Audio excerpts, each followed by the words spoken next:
recording there too. So welcome. Yeah, it's good to be together here. We have this class, and then next week, the end of the semester does sneak right up on you. And in terms of where we are in the course materials, I'd like to cover the topic of the conditions for global war or peace today. I've distributed the 2002 National Security Strategy of the United States of America, hoping to get through Huntington and on to this very important document today. And then next week, of course, being the last class, your term essay is due in class. If you could bring a hard copy, that would be helpful, just to get it in my hand, quite literally. And then I'll distribute the exam essay questions. So we won't, Tanya was asking about a review. We won't have the normal kind of review that I would prepare to get you ready to write a sit-down exam, where there would be generally two components. My exams are kind of the same kind. If you've written my exams before, they should be familiar. The sit-down exams will have an exam essay component and then an identification component. Because this will be a take-home, we will just be doing that exam essay component. I'll get those questions to you next week, and then the clock starts on that. I think we discussed a week turnaround as the sort of due date. That will give you plenty of time. I know that there are all kinds of demands on our time at this point in the semester, but hopefully you can kind of plan ahead. There will be, in terms of that planning ahead, this is how I would recommend, how I would sit down and write that exam. You pick your questions, obviously, first, and then you will see authors identified in the questions. It's really important that you address those authors. As in the essay, I'm looking for your considered assessment of these primary sources. Show me first that you understand the primary sources. That's what I'm looking for there. And then beyond that, your critical appraisal of the sources, your ability to apply them to understand contemporary or historical events. That brings the essay up a level, but the real core of it is that assessment of the primary text. Yep. So the essay component that we're going to be doing, is it just one essay, or is it more than Two. Two of them? And you'll have a selection. I haven't written it yet, actually. I'm thinking about it. I'm looking at past year's exams. I think 2 of 4 or 5 questions. It won't need to be as long as the term essay? No. I would, when it comes down to actually sitting down and writing, I'm kind of expecting the level of engagement that you would have if you were to sit down and write for 3 hours. Once you get to the actual writing component of it, sitting down and writing for 3 hours should be plenty of material on the page. Working backwards from there, I would say an outline would be helpful for each of the essays, so they have some structure to them. So there's an argument, a thesis that answers the question, an argument that advances that thesis, reference to the primary sources. That would be sort of the one further step back in terms of preparation. And then backing up a step further, I would go back and read those primary sources that are identified, read them again. So you could have a very targeted approach to your exam prep. Choose the questions, reread those authors. I think usually there's 2 or 3, maybe 4 different authors included. So read the selections that you've been provided for those authors. Sketch out your argument, and then sit down and write it. Take a step back, take a deep breath, and give yourself a chance to reread and do some edits. And that should be it. So if you think about the 3 hours of writing, 6 to 8 pages would be plenty typewritten. And you can usually sit down in a go and write out 3 or 4 pages in one little session. Quite easily, I would expect. So it shouldn't be onerous in terms of the time taken to prepare it. I would say 3 hours to write, maybe a couple hours to prepare your outline, and maybe a couple hours of reading, 2 or 3 hours of reading should get you there.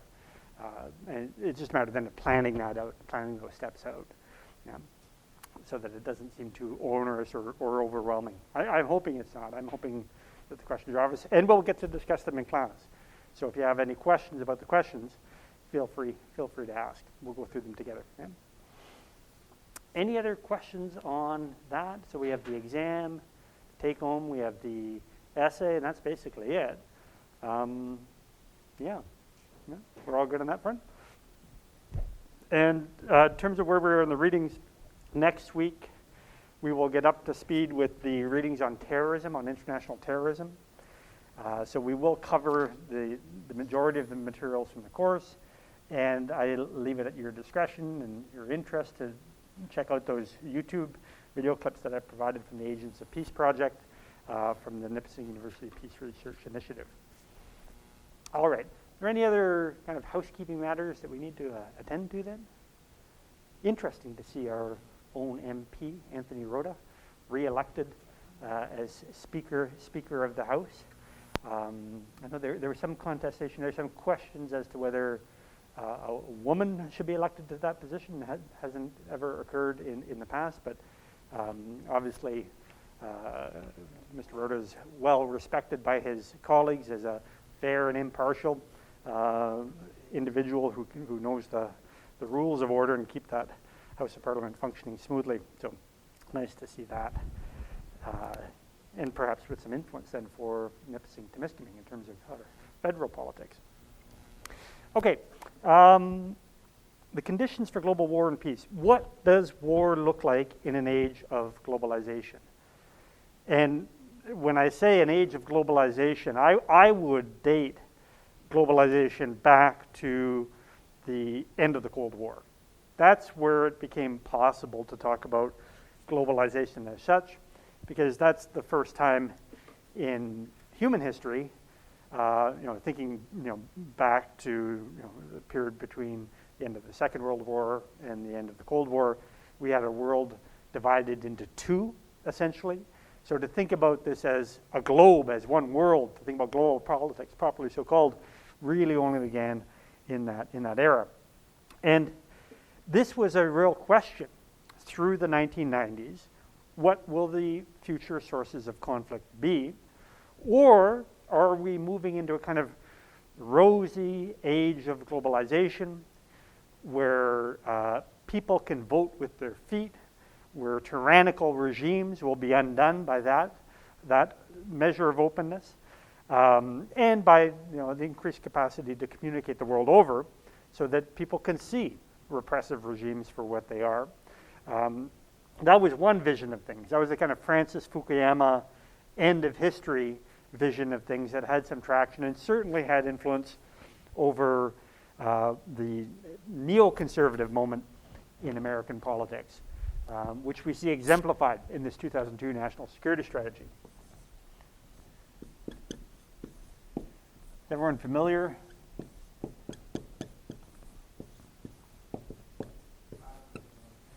Sadly familiar? Why do you say sadly familiar with neoconservatism?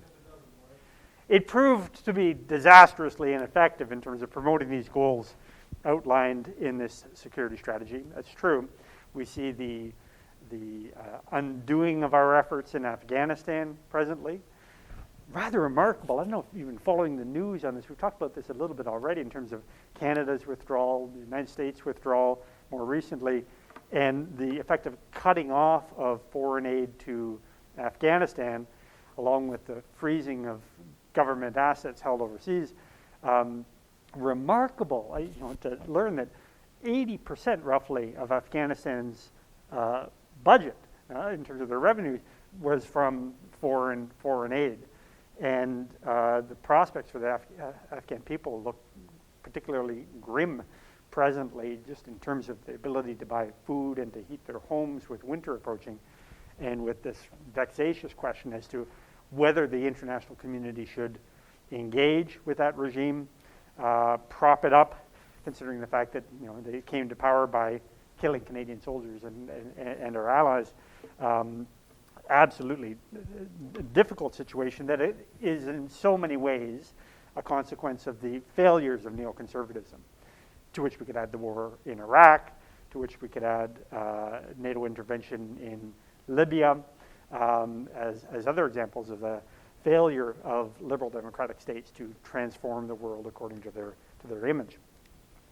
But this was the question in the post-Cold War era: what will conflict look like? Are we moving towards this end state, this end of history, where all of the states in the world will adopt the American model of liberal democracy and free market capitalism, either willingly or through force of arms, with some others, including our readings today, Kaplan and Huntington. I'll focus especially on Huntington here, arguing that there will still be conflict.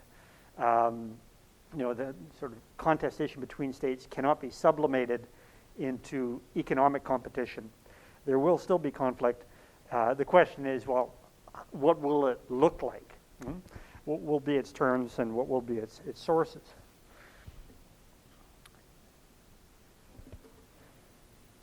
And so the question for us is, if current sources of conflict are different from previous ideologically inspired conflicts during the Cold War, what is it about war that has remained the same, and what is it about it that has changed? So just to begin with this book by Huntington, The Clash of Civilizations and the Remaking of World Order, is the title of his 1998 book. And this book was based on an article written in Foreign Affairs in 1993 titled The Clash of Civilizations, ? What I would take from that sort of change in terms of the title is a measure of assurance in that 1998 book that the sources of conflict would be civilizational. This was maybe an open question in 93, and it became more and more apparent to Huntington 5 years on. That article and that book had enormous influence on how the September 11th attacks were perceived and reacted to by the then Bush administration, fearing an escalation into a civilizational conflict between the West and Islam. That became the context. And so it was rather remarkable that, even as in the immediate aftermath, young Arab Muslims were being rounded up in New York, preventatively detained in New York as terrorist suspects. None of those individuals detained were charged with any crimes. Even as something like that, which looks like racial profiling was occurring, President Bush was saying that the West is not at war with Islam. But there was something disingenuous about that. That was the apprehension, that was the fear. And certainly, in invading and occupying not one but then two Muslim majority countries in the aftermath of that event seemed to stoke that suspicion that that's what was in the minds of these policymakers. And it, in so many ways, fed into the narrative of Al-Qaeda. The stated purpose of Al-Qaeda was to remove American forces from the Arabian Peninsula, to secure Palestine as a sovereign state, and to replace secular dictatorships in the Middle East that had been historically propped up by the United States, to replace those dictatorships with Islamic theocracies. That was the political purpose of Al-Qaeda. And the means of advancing that political purpose was to draw the United States into a conflict in the Middle East, so as to raise support for Al-Qaeda's anti-imperial theocratic mission. say that these regimes aren't our regimes. These regimes don't speak to our self-determination as a people, as Muslims. And so to, generate some enthusiasm for that end, fighting Americans in Afghanistan and Iraq proved to be a very productive way to sustain that narrative. Look, here we are fighting imperialism. They're occupying our lands. Yeah. There is like really backfire because if you look at it now, there's as many fundamentalist regimes in the Middle East as when it was started. Mm-hmm. Afghanistan became secular, then fundamental again. Mm-hmm. Iran stayed the same. Mm-hmm. The rest of the Middle East has the exact same regime, or a few democratic overthrows. Tunisia, maybe, yeah, with some power sharing between secular liberal elements and Islamic elements within that country. I think the Muslim Brotherhood in Egypt that overthrown, so they're going to Mm-hmm. Mm-hmm. Yeah, well, then you start broaching into the Arab Spring.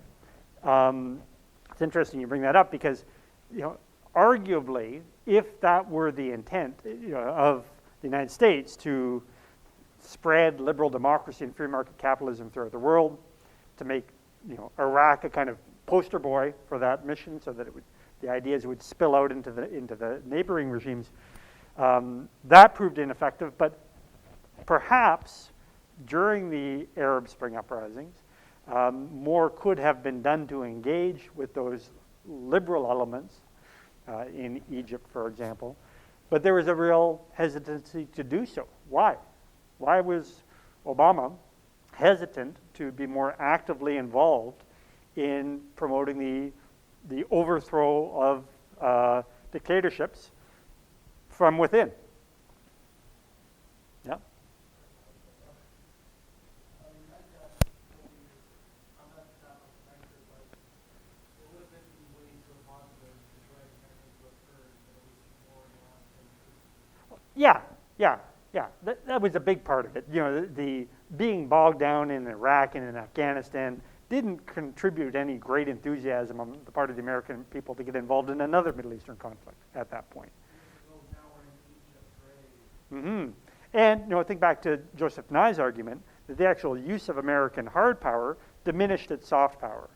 So the United States, it would be difficult for the United States to have any role beyond boots on the ground or military intervention, even to speak up in support of those uprisings, arguably would take away from their effectiveness. All the United States could do is stand back at that particular moment and see what would occur. Then, too, you have this concern that that these regimes, these democratic or these dictatorial regimes, could be replaced by Islamic theocracies. And you mentioned the rise of the Muslim Brotherhood, the electoral success of the Muslim Brotherhood in Egypt. That was a cause for concern to American policymakers. Yeah. Look, I kind of bring it up because it's more of a pass on engine, but America has shown before that it can undertake very secretive missions and change currency in their country to the CIA. Why didn't they just utilize the CIA to do some missions in the Middle East to try to boost democracy? Missions to boost democracy. Well, again, even the impression that Americans were involved would have taken away from the legitimacy of those uprisings. And that's been the you look at Belarus presently and think about the crushing of dissent last summer in that country at the hands of dictator Lukashenko.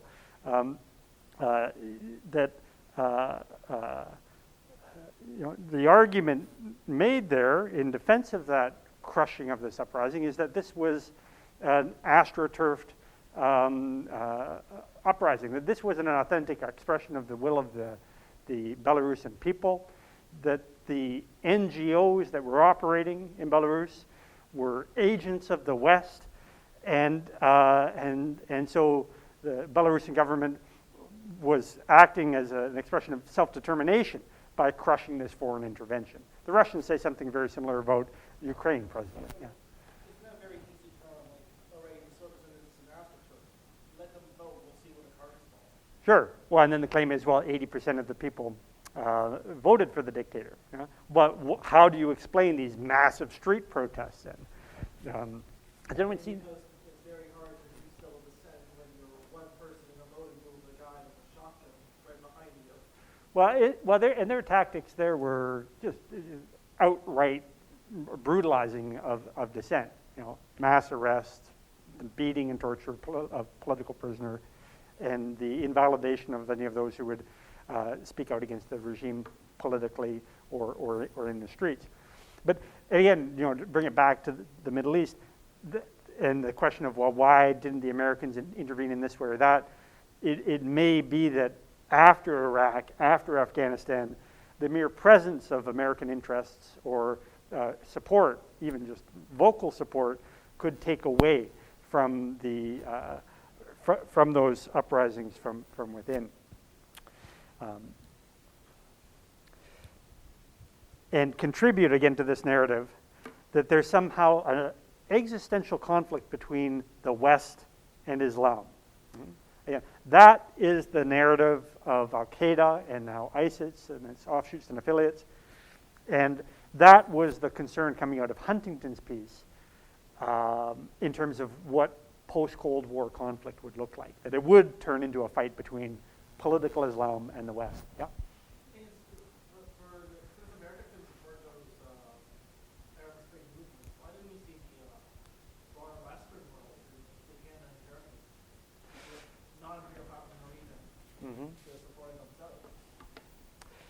It was, yeah, that is somewhat surprising. We had a kind of reverse learning that occurred in that methods that were used in the Arab Spring were adopted in Europe and in North America by other protest movements. So the whole Occupy movement that we saw here in Canada and the United States, Occupy Wall Street, Occupy Bay Street, the methods that were used here were adopted from methods that were adopted as anti-austerity protest in European cities, which were in turn adopted from the Arab Spring protests. So it's not as if we were telling them what to do. They were telling us how we could effectively mobilize, with the signal feature there being the occupation of downtown cores, occupy city centers. That was the method. And then non-hierarchical leadership. These sort of anarchical groups where no one could claim to speak on behalf of the whole group, which proved to be effective in the sense that it was impossible to decapitate the leadership of those groups. So no one individual put themselves on the line for the group or was able to speak for the group as a whole, which had its own issues, yeah. Yeah. Could it be argued that every single like that's all when the Arab Spring like protest.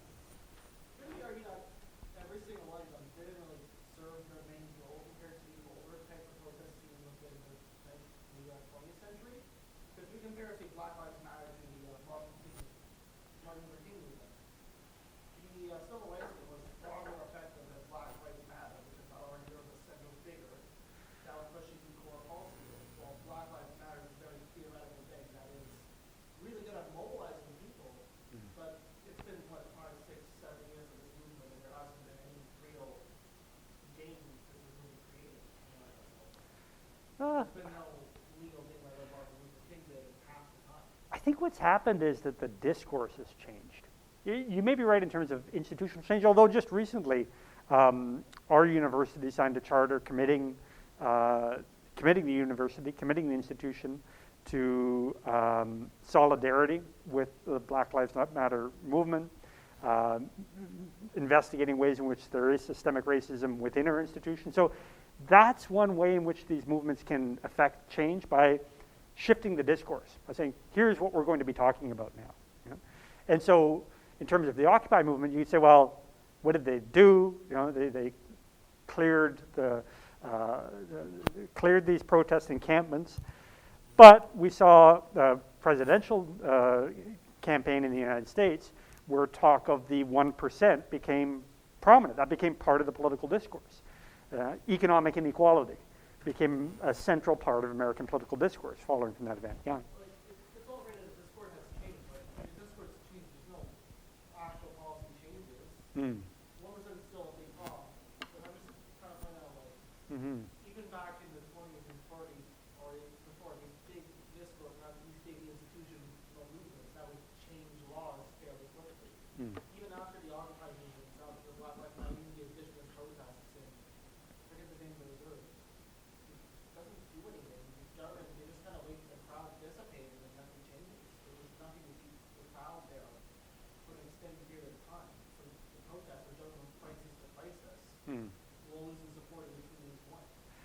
Well, yeah, you talk about protests. Presently, we're watching the Wet'suwet'en protest over the Coastal Gas Pipeline in BC.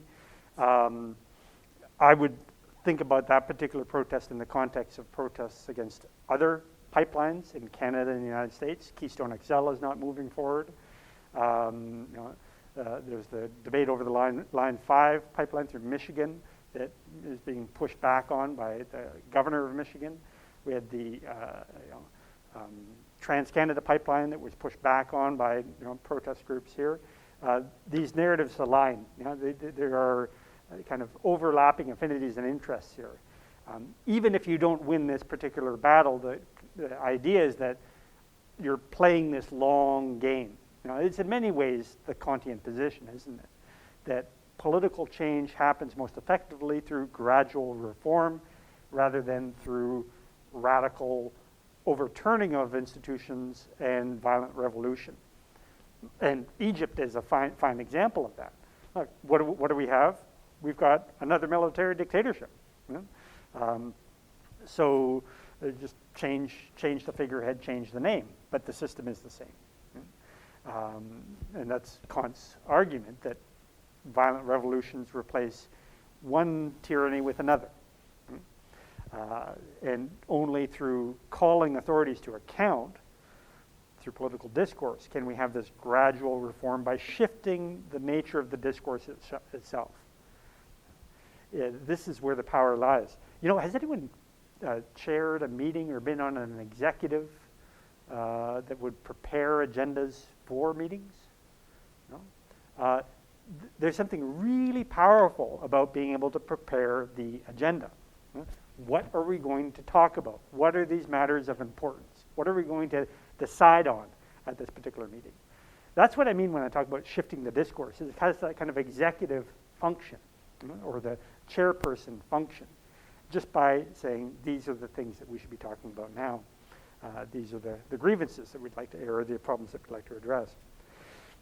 Back to the Arab Spring and back to this clash of civilizations thesis, one thing I found remarkable about that event is that there was really quite rapid-paced change, first in Tunisia and then in Egypt, as described, some reforms in Jordan, less success in Bahrain with brutal suppression of the Pearl Roundabout protest there. But it was remarkable that these groups, many young, liberal-minded Middle Easterners, were making gains, it appeared, precisely on the grounds of Al-Qaeda, and where Al-Qaeda was not able to have any great success.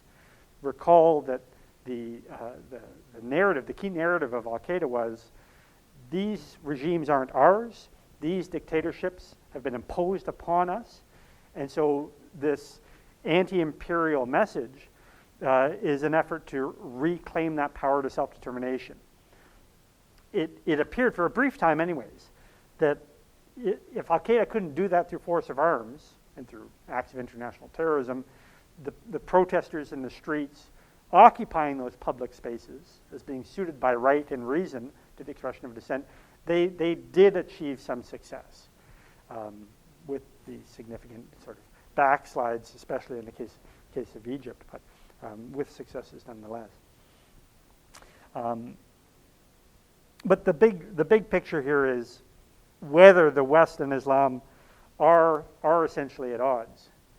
In many ways, if you could point to the successes of the Arab Spring and say, what was driving that, it was something more akin to liberalism than to any sort of autochthonous expression of Islamic fundamentalism, which would speak against Huntington's thesis.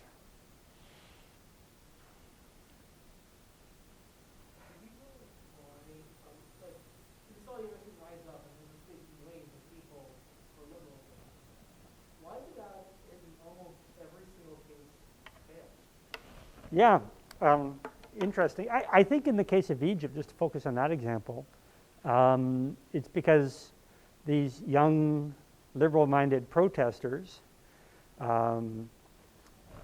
understood their struggle in terms of the removal of a dictator.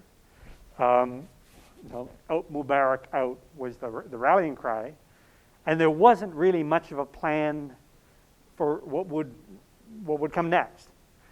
And in the meantime, the Muslim Brotherhood, which had been brutally suppressed by the Egyptian regime, had been hardened in their ideological views, in many cases imprisoned, and were politically organized. So they were able to fill a political vacuum that the young liberals were not prepared to take on in terms of finding electoral success. In that particular instance, that's what I would say. In the case of a regime like Jordan, the demands were met by King Hussein's sort of gradual reforms. In the case of Syria, well, we know what happened there. Those same rallying cries, people wanting their freedom from a murderous dictatorial regime, were met with indiscriminate fire from internal security forces and then by the military. So that's how that played out in that particular regime. Again, in Tunisia, the dictator just fled, so things happened quite quickly there. It varied state to state. In Libya, Gaddafi was out, and civil war quickly ensued. Still to this day, with two rival governments claiming sovereignty over Libyan territory, kind of at a stalemate presently.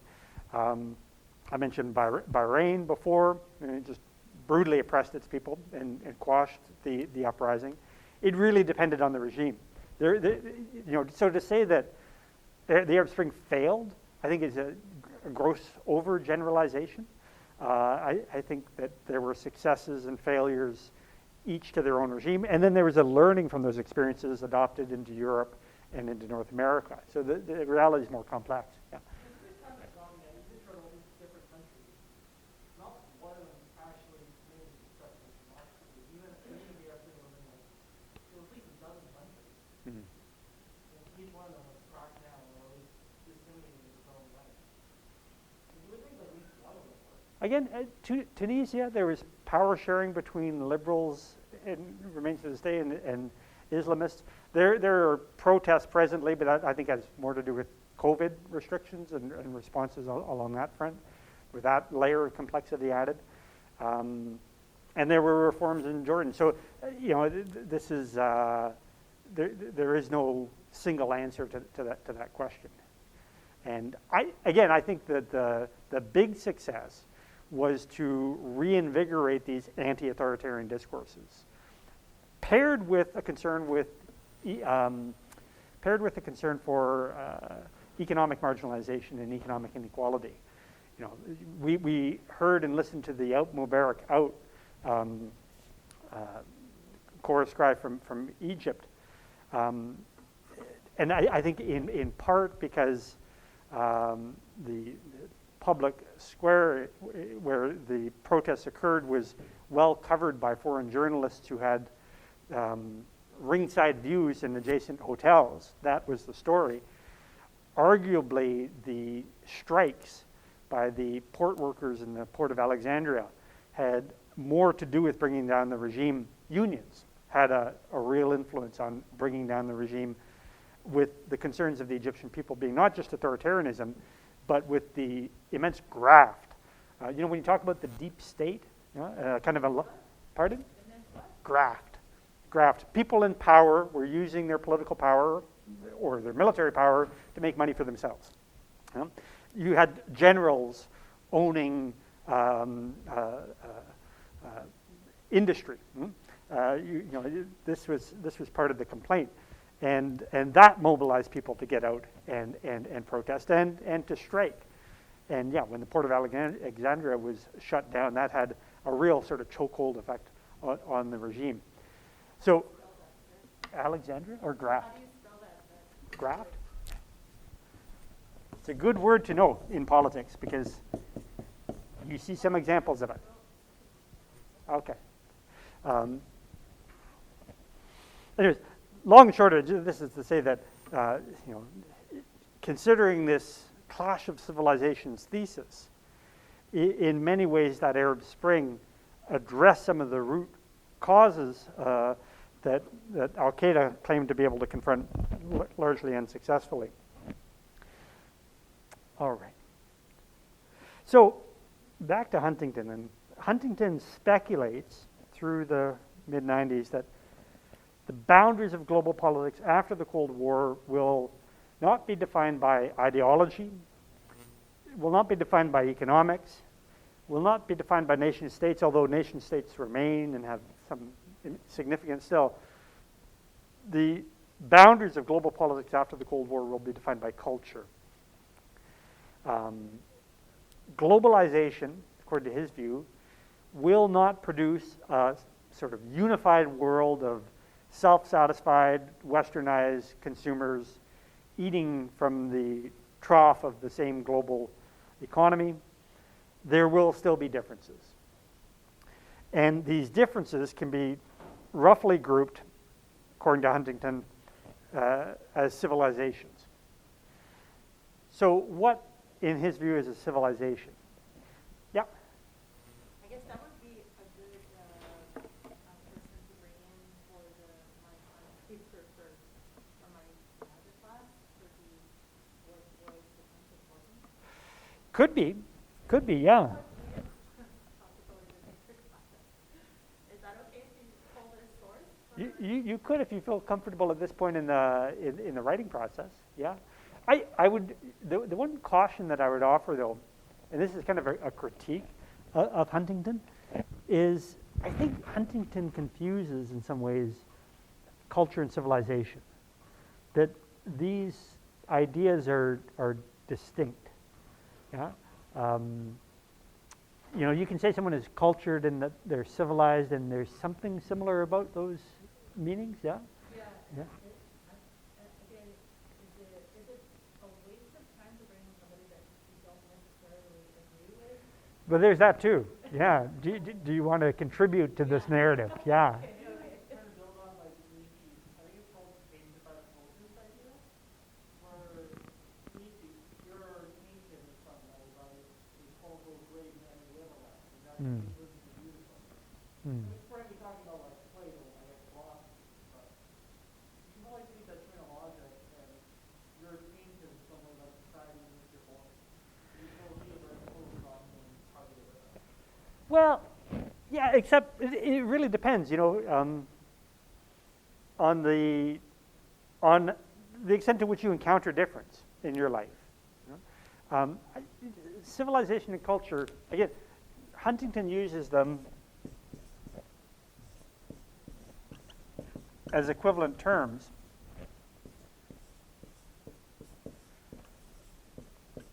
I think there's something particularly uncivilized about his treatment of civilizations. You know, civilization comes from the Latin civitas, city. Yeah? Culture, the word cult, agriculture, it's associated with a particular place. Yeah? A kind of, you could almost say like a blood and soil form of belonging. Yeah. Yeah, I don't agree with either, but I think it makes sense. Concept moments, I mean, 6% different civilizations. Yeah.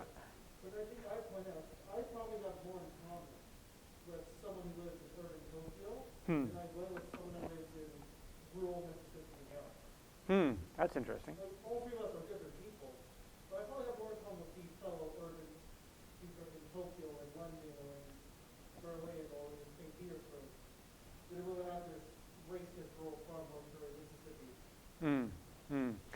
Yeah, that's an interesting point, to say that there is something like a cosmopolitan identity that you would share with those other individuals, people who might be inclined to travel, for example.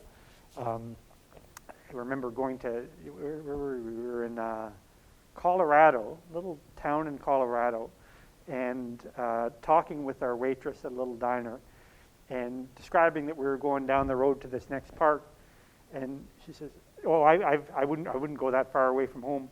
you know, it was a big deal to her. She was going to go to the next town over, but to go to that other edge of Colorado was just like at the furthest extent of her imagination to even go there. You know, you got a very small town attitude on the one side that's at odds with that cosmopolitan sensibility. Yeah? That you could say, well, it's, as you say, someone from Japan or Russia or, you know, a Western country for that matter could share unequally. But I think that Huntington confuses the sort of smallness, the parochialness, the isolationist quality of culture with civilization. And, you know, if we're talking about civilization in terms of a civitas, in terms of a city, we know that big cities are characteristically diverse places, no matter where you happen to be. You know? Cities bring in folks from the countryside and from other countries, indeed. And then, you know, you would have an encounter with these different practices and perceptions. There's something about that that I think belongs to civilization as such. Civilizations are diverse. They're characteristically diverse. Cultures may not be. Cultures can be very parochial. But, you know, even when you talk about culture or being cultured, you know, there tends to be a drive, especially within identity politics, to more and more particular forms of belonging. So you could say, well, you like hip-hop music, maybe. But that's not enough to say, well, what do you mean by hip-hop music? Do you like New York beats? Do you like West Coast? Do you like Dirty South? Like, you've got all these different kinds, right? And it's those affinities that say that you belong to that particular culture. These overarching senses of the mixing of cultures are in so many ways at odds with the idea of culture as such. Yeah. Maybe one other point here again on Huntington is, I mean, I don't know how right someone like Max Weber would be, especially in today's world. Weber, right? Doing it by Weber. Yeah. Because if you told her that's something, it's artificial to them, or it's like, it's based on good and bad relations, and you have good relations, you'll more often be the same culture that has different cultures. How possible would, say, Weber be this kind of discussion? That I really think that he's fairly accurate, at least that theory of culture. I'm sorry, I'm not entirely following there. How, like, with Weber's view of culture being artificial, works into this conversation, I guess? Like, is that an accurate assessment of it, or? Well, yeah, recall for Weber that there's a distinction between facts and values. When we're talking about these sort of cultural evaluations, we're talking about values which are inherently subjective, each to their own. But Huntington is treating these cultural markers as if they were fixed, as if they were something factual and given to us, as if we could, you know, draw up a new world map in terms of these 6 or 7 different civilizations. And he's not even entirely clear on how many there are. And I think he was a deeply racist thinker in terms of American political scientist, very concerned about immigration from Mexico and Central American countries, somehow watering down the United States identity as a nation and its values. Yeah. This is more so a question, because what is the real big difference? America's folks say like European immigration, but not say Mexican. But what is the difference between 1,000 Spaniards showing up and 1,000 Mexicans? Mm-hmm. They probably have a lot in common. Well, and there too, you know, he one of the sort of question mark civilizations that he opens up is Latin American civilization. He argues that you could say this is an extension of Western civilization to the extent that it's a product of Spanish colonialism, you know, in part at least, Spanish and Portuguese, yeah, colonialism, other European forms of colonialism. You know, that it shares in Christianity, which for Huntington is one of the real markers of a civilization. Religious identity is very important to him because it's one of those non-negotiables. You know, you could be of mixed race. You could, you know, sort of vacillate between this ideology and that, but you can't be both a Christian and a Muslim at the same time. That's the argument that he makes, at least. You know, diminishing the capacity for interfaith dialogue, certainly. Yeah? But isn't there examples, maybe not Christian and Muslim, but of certain people having civilization? You can be indigenous where they keep their own life and more, whereas with Christianity, Africans, where they might Christianity their traditional beliefs. Mm. You know, but I don't know more about that, but I would. I think I missed one important part when, Okay. that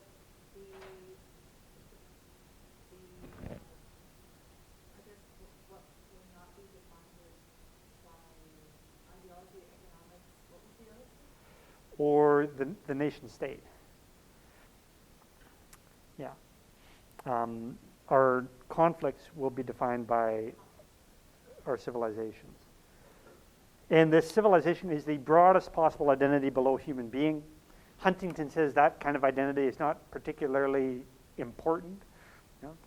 It's watered down in comparison to the affinity that we have for our own, again, defined in civilizational terms, where what's important are language, history, custom, and especially religion. Was that the reason for his, I guess that's what he was trying to sort of settle, what was his background? Well, he's an American political scientist. He thought that Judeo-Christian values were important for an American, a cohesive American identity, and that immigration and multiculturalism diminished the coherence of American identity, especially in as much as that those patterns of immigration came from outside of the West. You know? He's starkly xenophobic, in terms of his attitude towards the southern border, a fear of others. Fear of others from the Greek. Yeah. And so he defines these civilizations, and there are several here. The ones that he's clear on are the Sinic civilization, or China, Japanese civilization, Japan is a civilization unto itself, Hindu civilization, Islamic civilization, Western civilization, with a focus on Judeo-Christian values, and then these civilizations that he puts in question marks: Buddhist civilization, perhaps, Latin American, is it an offshoot of the West or is it independent? And then African civilization. In terms of Africa, here I think his racism shines through quite clearly. He says there's nothing even really cohesive or coherent enough about Africa as such as a continent that would make it one civilization. So it's kind of a sort of blank spot on his map, perhaps. So he paints these sort of fuzzy boundaries between civilizations, and then argues that because we're in a unique period of multi-civilizational contact, because of globalization, there will be more and more conflict between civilizations. Why is that? One of the arguments he makes here is that modernization does not equal westernization. So if we're familiar with modernization theory in terms of economic development, that is, the development of improved technological means of extraction of resources, fashioning of products, and the distribution of those products, that those technological improvements and the modernization of economies, the electrification of economies, the creation of a global economy, these things do not necessarily translate into westernization. Modernization does not equal westernization. Modernization, adopting the same means, doesn't make us all alike. One of the arguments he makes, and there's something to it. If you consider the use of modern technologies by illiberal regimes like China, for example, we can see quite clearly that just using modern technology does not promote the values of liberalism as such. free market economies do not magically produce liberal democracies. So China may have liberalized its economy, allowing private ownership of capital, but it has not liberalized its political system. The liberalization of economies, the creation of free market economies, does not somehow magically produce liberal democracy. That's been a real question, especially in regards to our relations with China. Through the 1990s, the sort of efforts of the Clinton administration were to engage with China. The idea here is the idea of engagement, so as to promote the liberalization of its political systems, allowing more freedom to Chinese citizens. The idea here is that you would somehow acquire the habits of freedom through your economic life first, and then that desire for freedom would spill out into all the dimensions of our lives. So, not to be trite about this, but if you give people the choice between Coke and Pepsi, maybe then they want to choose between Democrat and Republican also. This is a kind of I hope not too trivializing presentation of this, but this is the thinking, and we see it quite clearly in this national security strategy. That How's that not ideological though, that one thing, when you're saying that or conflict cannot be have that ideology? yeah. Then he's saying that Well, he's saying that does not occur, that policy of engagement does not work, that trade liberalization, the liberalization of our economic life, does not translate into more liberal political systems. It's a good question. I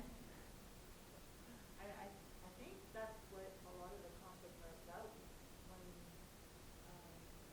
certain ideologies are crossing over and they're like, hey, we don't do things like that here. Mm. And then they just try to stop it because it's just going about it in that way. But then they're going forward. Yeah, well, to take a current example, I don't know if you've been watching the sort of debacle unfolding in China concerning the critique of a Chinese tennis player of the Chinese state, accusing a high up in the Chinese government of sexual assault. This tennis player was then hidden from public view for several weeks with fears that she'd been apprehended or detained or otherwise.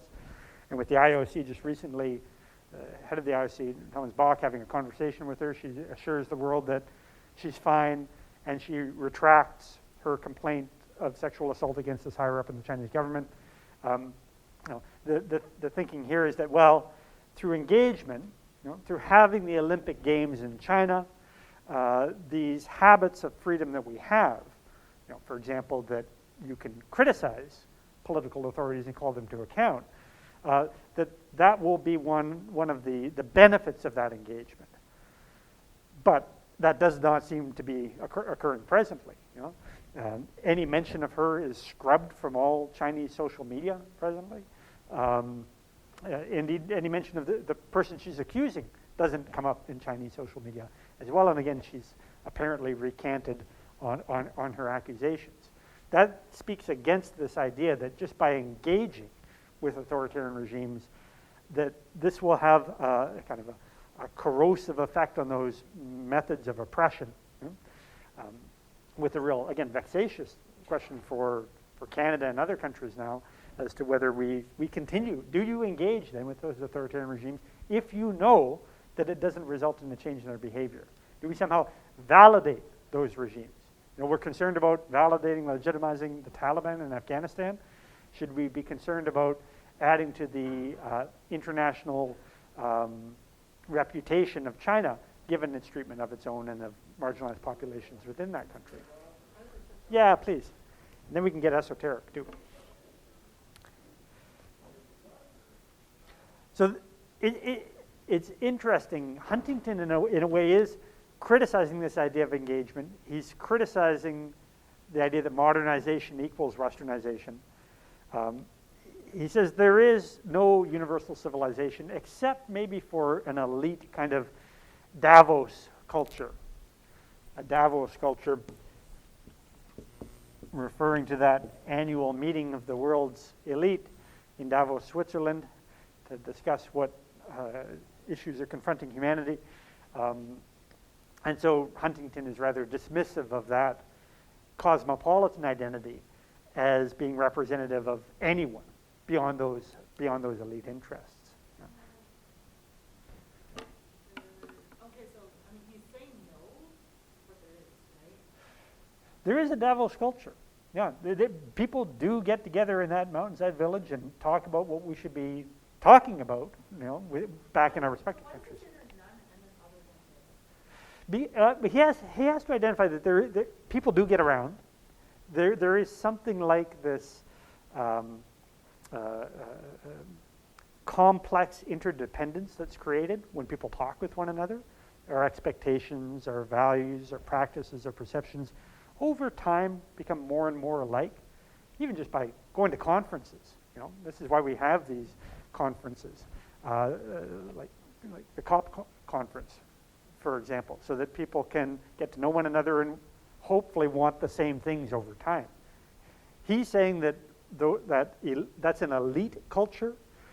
That global culture is not representative of any one particular civilization. It's representative only of these elite interests. Now, and one of the funny things here is that he's kind of Huntington is kind of aping traditionally left-wing arguments. And I find this remarkable.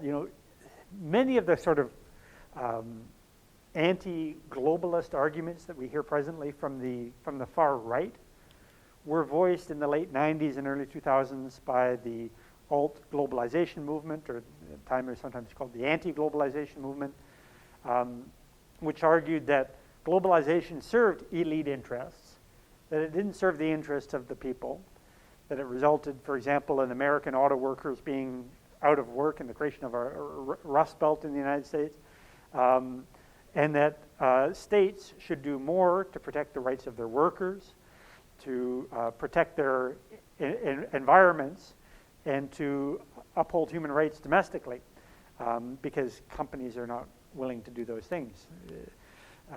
So that began really as a left-wing argument here adopted by the right.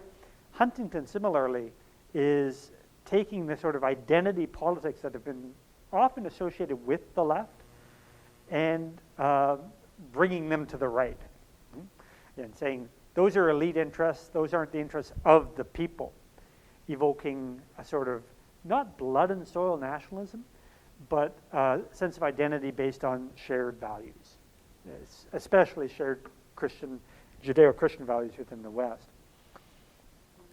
Yeah. And you wouldn't want to the elites of China, England, and America. They're all different. They all care about different things. Well, what about that cosmopolitan culture that you made reference to earlier? That's not true right now. Hmm. Right now, there might be not really elite, but might be urban thing where we can all travel. But that isn't really elite culture. Like people, the middle class, not elite. Hmm. But if you're measuring elite, the 1%, the 1% in China is going to have very different interests than the 1% in America. They're probably against each other after a while. Maybe, yeah. What is the UN considered? The UN. The United Nations, like, It's an, I know I'm it, going off topic here, but okay. what would that really be considered as? It's an international organization. Just I would call it an international organization. Yeah. It's a body where states that are recognized as states are represented. Yeah. And where states can address one another within the General Assembly and within the various committees of the UN, and these five would be considered, permanent 5 members of the Security Council. what are they considered though? You'd call them great powers, or at the very least, they were the great powers at the end of the Second World War, representative of the balanced power at the end of the Second World War, which opens up long-standing question as to whether the UN Security Council is still representative of the balance of power presently, and whether it should be reformed, and if so, what would that look like in terms of the perhaps limitation of the use of vetoes, in terms of the extension of veto power to other ascendant powers. Those are questions that remain, but I would call them great powers. I think it's so much work. Out of the Security Council members, which one would actually replace any of them? Who would I think of being Germany? Germany, well, and then there's often talk of the P5+1 to acknowledge the reality that Germany is a great power within Europe. I can't think of another one. Brazil and India. Brazil, India, yeah, they're often floated. Perhaps African nation, underrepresented in terms of the P5, obviously. Canada has a bigger economy than every nation in Africa. They could be a great power speaker for the capital. And we have been unsuccessful in the past in our application for the remaining non-permanent member seats of the Security Council. That's an open-ended question. That's a very real and open-ended question, to make the UN and the UN Security Council more effective by having it reflective of a current balance of power. Back to Huntington here, and this idea that modernization does not equal westernization. He says, just eating Big Macs does not make you a Westerner. The world does not speak English. There is no global religion. And in fact, economic modernization, in some instances, has produced an appetite, a renewed appetite for religion.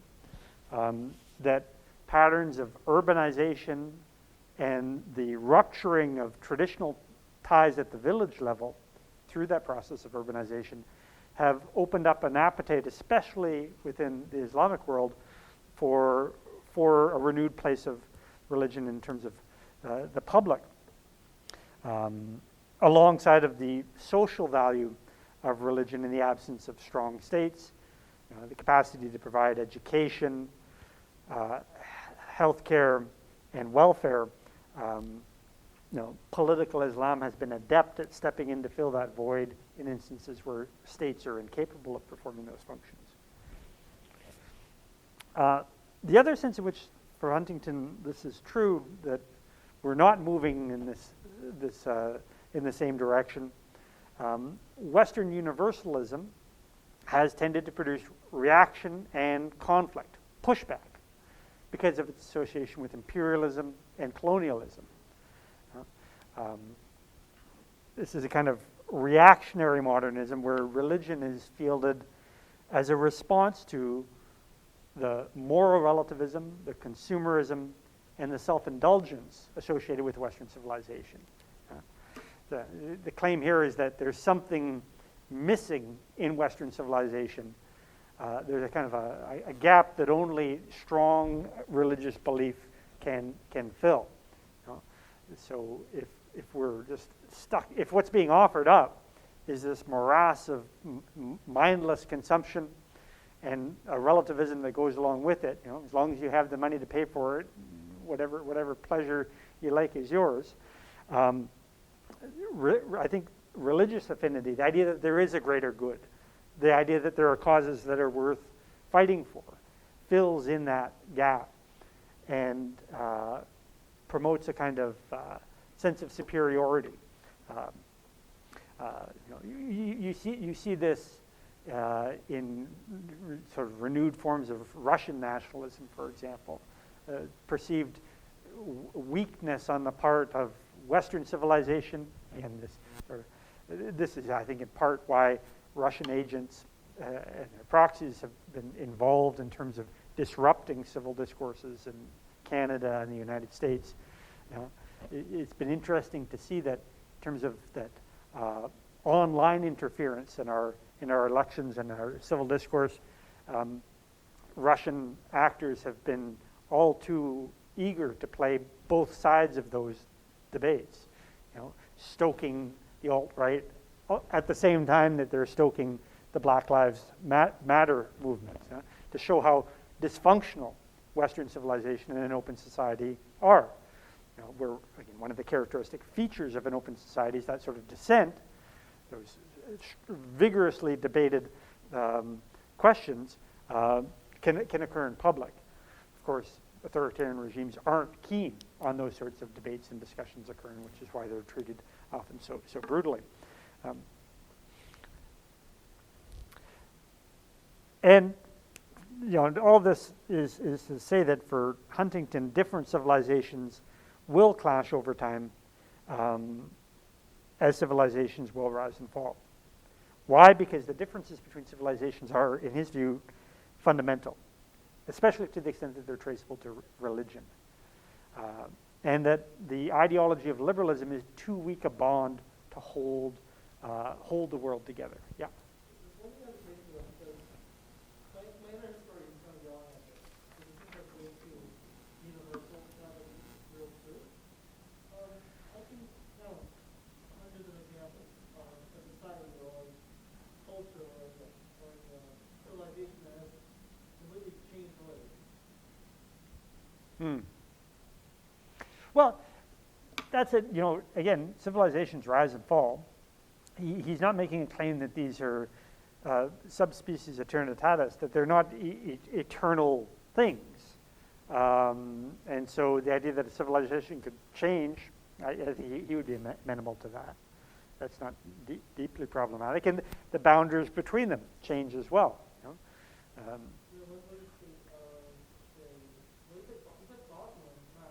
Sure. It's a Muslim country. Yeah. Well, and you know, the Muslim influence into Europe went even further west than that, you know, all the way to Andalusia and to southern Spain. So, there's a kind of these boundaries are fuzzy and they're moving. That he would refer to this as a fault line. So the fault lines between civilizations, in his view,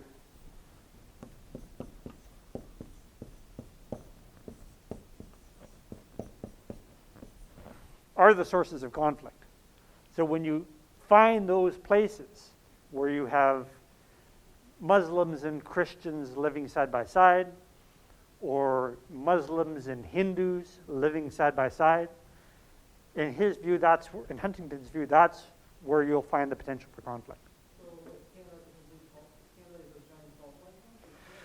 Yeah, that's a great question. How do you explain the multicultural experiment that is Canada? And the, I'd say, absence of religious-inspired understanding. Well, of course, the conflict between Quebec and the rest of Canada has a religious dimension to it, but that's an internecine conflict within Christianity itself. And you know, this is another rejoinder to Huntington, to say that if we look at where conflict is occurring presently, it's as likely to happen within a civilization and between various sects of a religion as it is to happen between religions. Think of the schism between Shiite and Sunni within the Islamic world presently. The conflicts between Saudi Arabia and Iran. You know? Or the sort of difficult state of Iraqi politics with that division between Sunni and Shiite playing out in that country.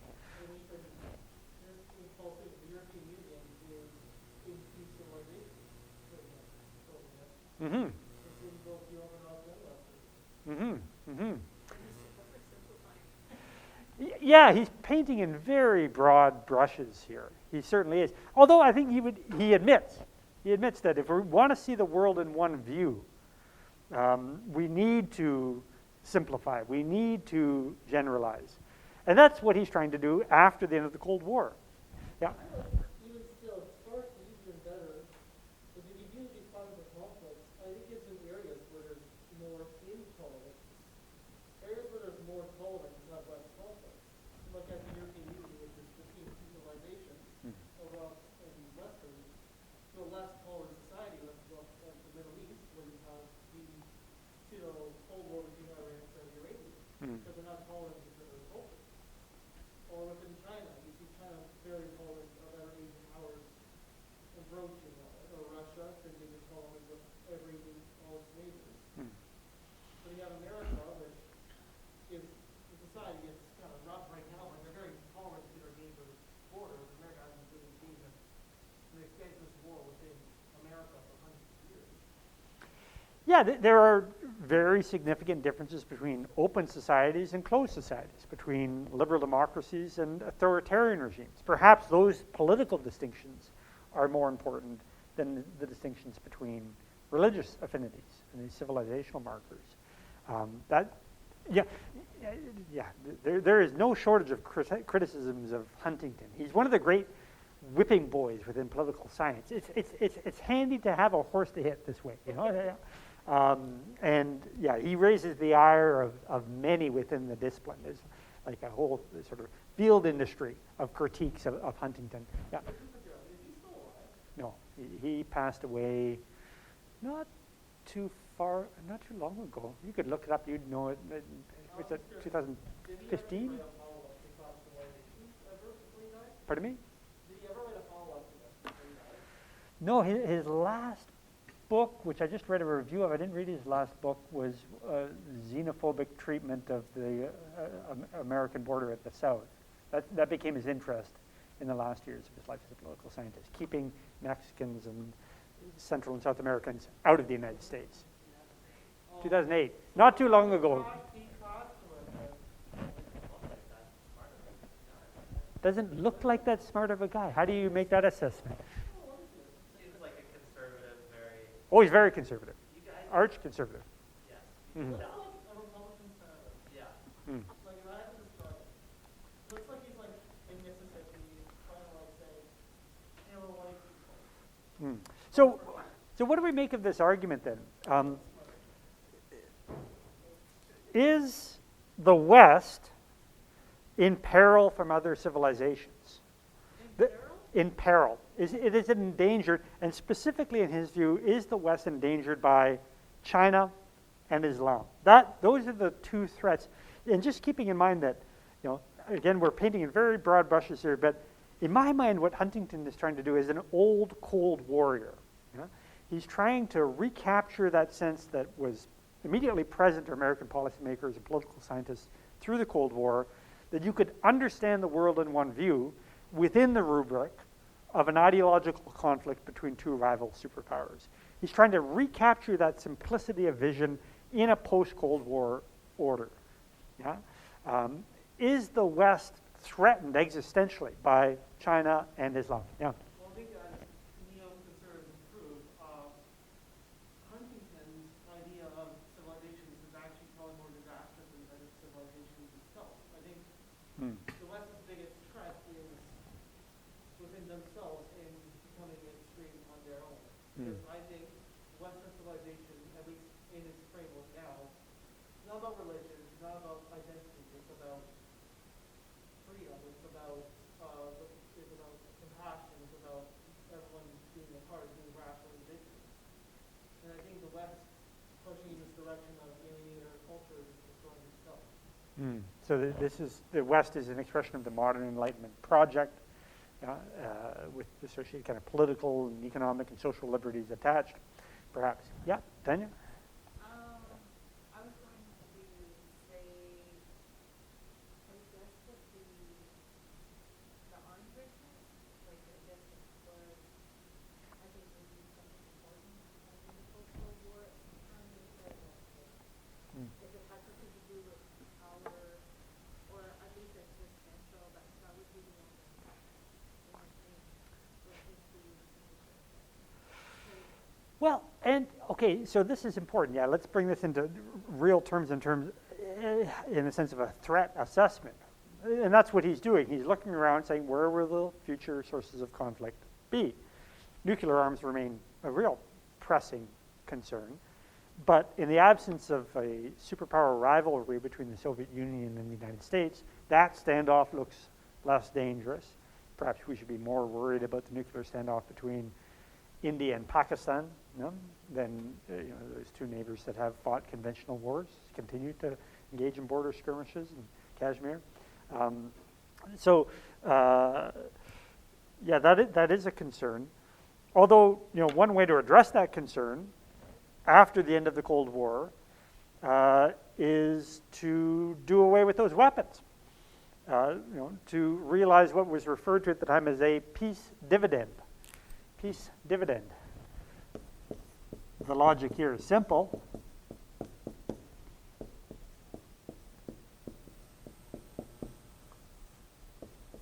I won't get into the particulars as to how investors or stock owners will realize dividends because I really know nothing about that. But the idea here is that if we don't have to spend so much on an arms race with the Soviet Union, perhaps we can dial back our military expenditures and reallocate those funds to more socially useful ends, so-called peace dividend, that was realized to an extent during the Clinton administration in the United States. And then we saw extended, when we considered the New START deal between and President Medvedev of the Russian Federation and President Obama of the United States. The New START deal limiting deployed nuclear warheads by the United States and the Russian Federation to 1,550 warheads each. That was a way of saying we don't need to engage in this continual nuclear standoff. There's no point to it. It's really expensive. It's potentially dangerous. So let's not do that anymore. That would be one approach to this. You could argue that Huntington's take, this hot take on the post-Cold War era, is a way to justify ballooning military expenditures in the absence of a superpower threat. He's going looking for a fight in a way to promote this neoconservative agenda and a striving for continued American military dominance. Arguing that the West faces these existential threats from Islam and China, and that the West should, in his words, hang together or hang alone, forming alliances with other like-minded states, sharing our values. NATO would be a vehicle for that, North Atlantic Treaty Organization, and continuing to promote American, this unilateral moment in terms of the preponderance of American power, again, being the only superpower left standing at the end of the Cold War.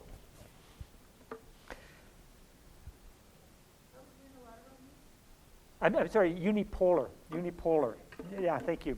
Yeah, unilateral be making, although there was a degree of unilateralism to neoconservatism too. There's a claim that the United States could go it alone, and even in the absence of support by a body like the Security Council, for example, that it claimed the sovereign right to act and invade Iraq. That was a unilateral action. It didn't show a strong commitment to multilateralism. But yeah, in terms of a balance of power, we're talking about a unipolar moment. Thank you. I was talking to him for a moment. I think we argue that this neo-conservative approach to the unipolar moment was actually the support that could have happened. Hmm. Because if you go into, who wrote the unipolar moment? Pardon me? Who wrote the unipolar moment? The unipolar moment.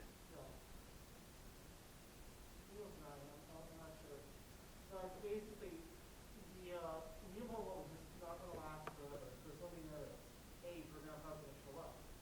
But in the unipolar moment, if you said embrace multilateralism, you have this tradition of embracing it within a unipolar moment. That makes it so the next time when this ends, there's this tradition, this constitutionalization of international law. Yeah. There is that apprehension that, look, we are not going to retain this privilege of having a preponderance of military power. Other powers will be ascendant, looking forward to the rise of China. And so it would behoove us in this moment to create rules of the game that would endure after our power passes. To create a set of institutions and norms, international law, that would remain after power recedes. It's like how presidents nominate a judge for the Supreme Court, where they're supposed to vote to win all. America could nominate its own role Supreme Court, so even when it's laws and Supreme Court status, its rules, its customs, its culture, still holds influence over the world. Mm-hmm. The United States could have backed the International Criminal Court, which it did not, so as to promote rule of law and human rights agenda, even after its influence has waned. Yep. You'll have third parties going into and arresting officials and trying terrorists. Yeah, that was one of the great failures there, was to treat that as a matter of war, within the rubric of the war on terror, rather than as a matter of criminality. Yeah. It's great that Bin Laden was dead, but I think it would have been a lot more powerful if he was brought in front of a trial Mhm. and then punished for his crimes by international tribunals. That would have and there was a decision to be taken at that time. There was also a great deal of solidarity for the United States at that particular moment after the 2001 attacks that would have generated a great deal of goodwill on the part of other nations to support the United States, to say that, look, you're no longer Fortress America, you're no longer isolated from the violence that's visited so many of us, and now that we have this experience of solidarity on that basis, you can exercise some measure of soft power so as to promote these institutions, international institutions like the ICC and international law. And I think George Bush and Clinton were building towards that direction. It's just whenever the neocons went to power and had 9/11, that allowed the neocons to gain this edge within politics. So now the Bushian and Bill Clinton vision for like this whole world America died in power. Although, when we look back to the history of this particular document, this goes back to the George H.W. Bush's presidency and to Cheney and to Wolfowitz in the early 90s, who were already dreaming in the immediate aftermath of the end of the Cold War, already dreaming of a new American century at that point, with the United States being so far ahead of all the rest that no one else would ever hope to catch up. But they also acknowledge that they need to create like a rule of law, whereas we need to follow international law and promote them. And now we lead America towards jailing for 100 years. Although this document, and when we get to it, we'll see in what ways it diverts. There is some lip service paid to multilateralism here, but it diverts significantly to the extent that it puts forward preemptive wars as a centerpiece of American foreign policy, acknowledging how illegal and not normal those sorts of preemptive wars are for reasons that we've discussed earlier when we talked about just war theory. Just back to this question, is the West in peril from other civilizations? Or another way of putting this is to ask whether the world's great religions have irreconcilable differences with one another.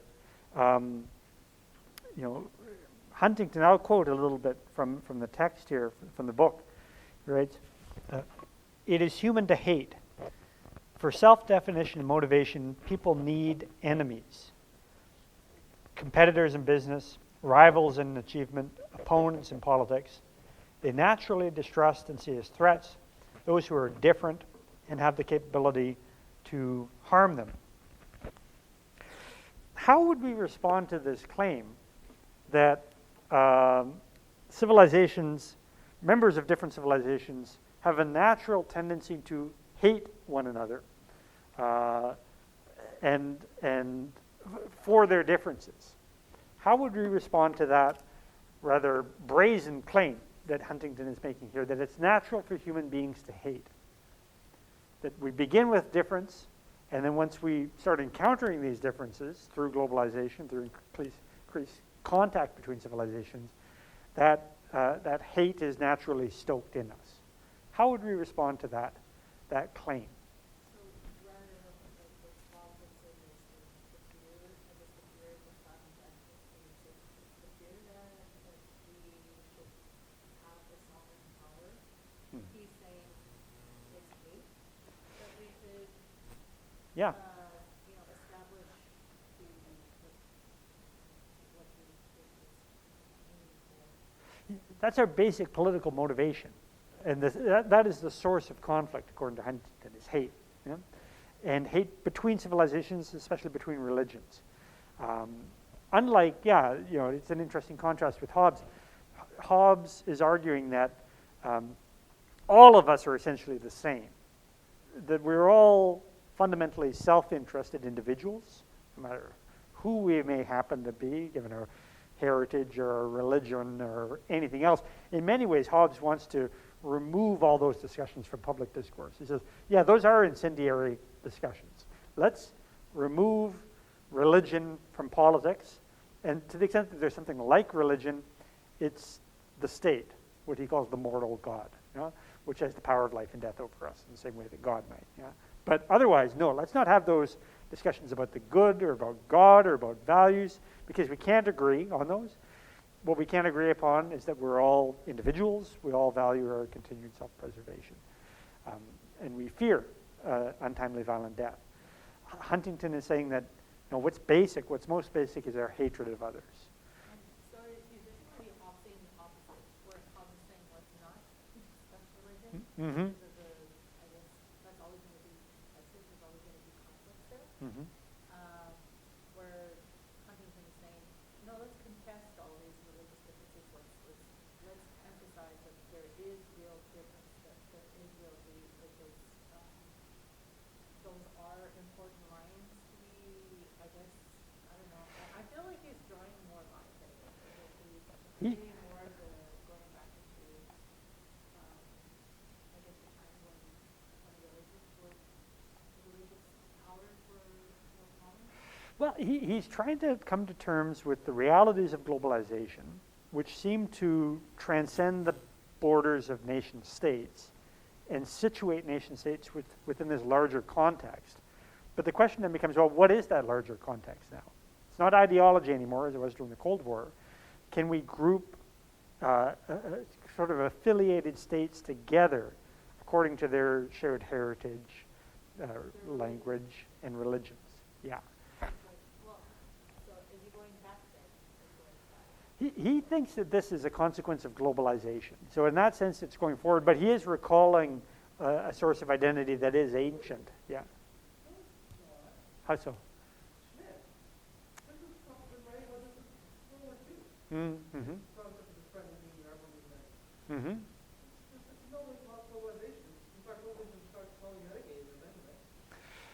Yeah, although, for Schmidt, too, there's this apprehension that we're entering into a new era of an increasing integration of our economies, and where it becomes more and more difficult, he's thinking the aftermath of the Second World War, for a Volkish nation to assert itself independently of international regimes. And so he's trying to resuscitate that friend-enemy distinction as being somehow basic. Yeah, there's a comparison to be drawn here between Schmidt and Huntington.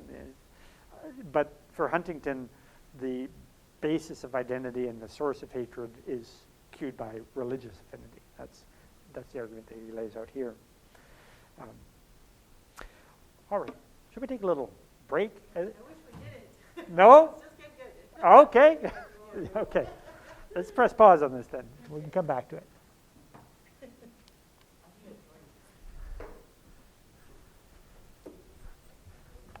Oh, yeah. And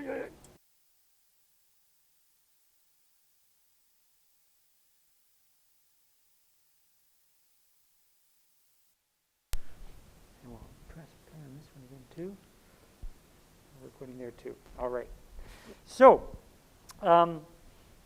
there was a kind of brief, almost I'd call it golden age of globalization between 1989 and 2001, where we saw what could be referred to as economic or cultural globalization, increasing interdependence on both of those fronts, and something like an emergent cosmopolitan condition. We're beginning with the fall of the Berlin Wall and the Iron Curtain. You saw people flowing back and forth across these borders between walled-in states, promising a new era of freedom for humankind. This is how it looked during that duration. Post 9/11, we saw a much more what I would call militant form of globalization, characterized by an integration of the military forces of national governments directed towards a common perceived threat, international terrorism.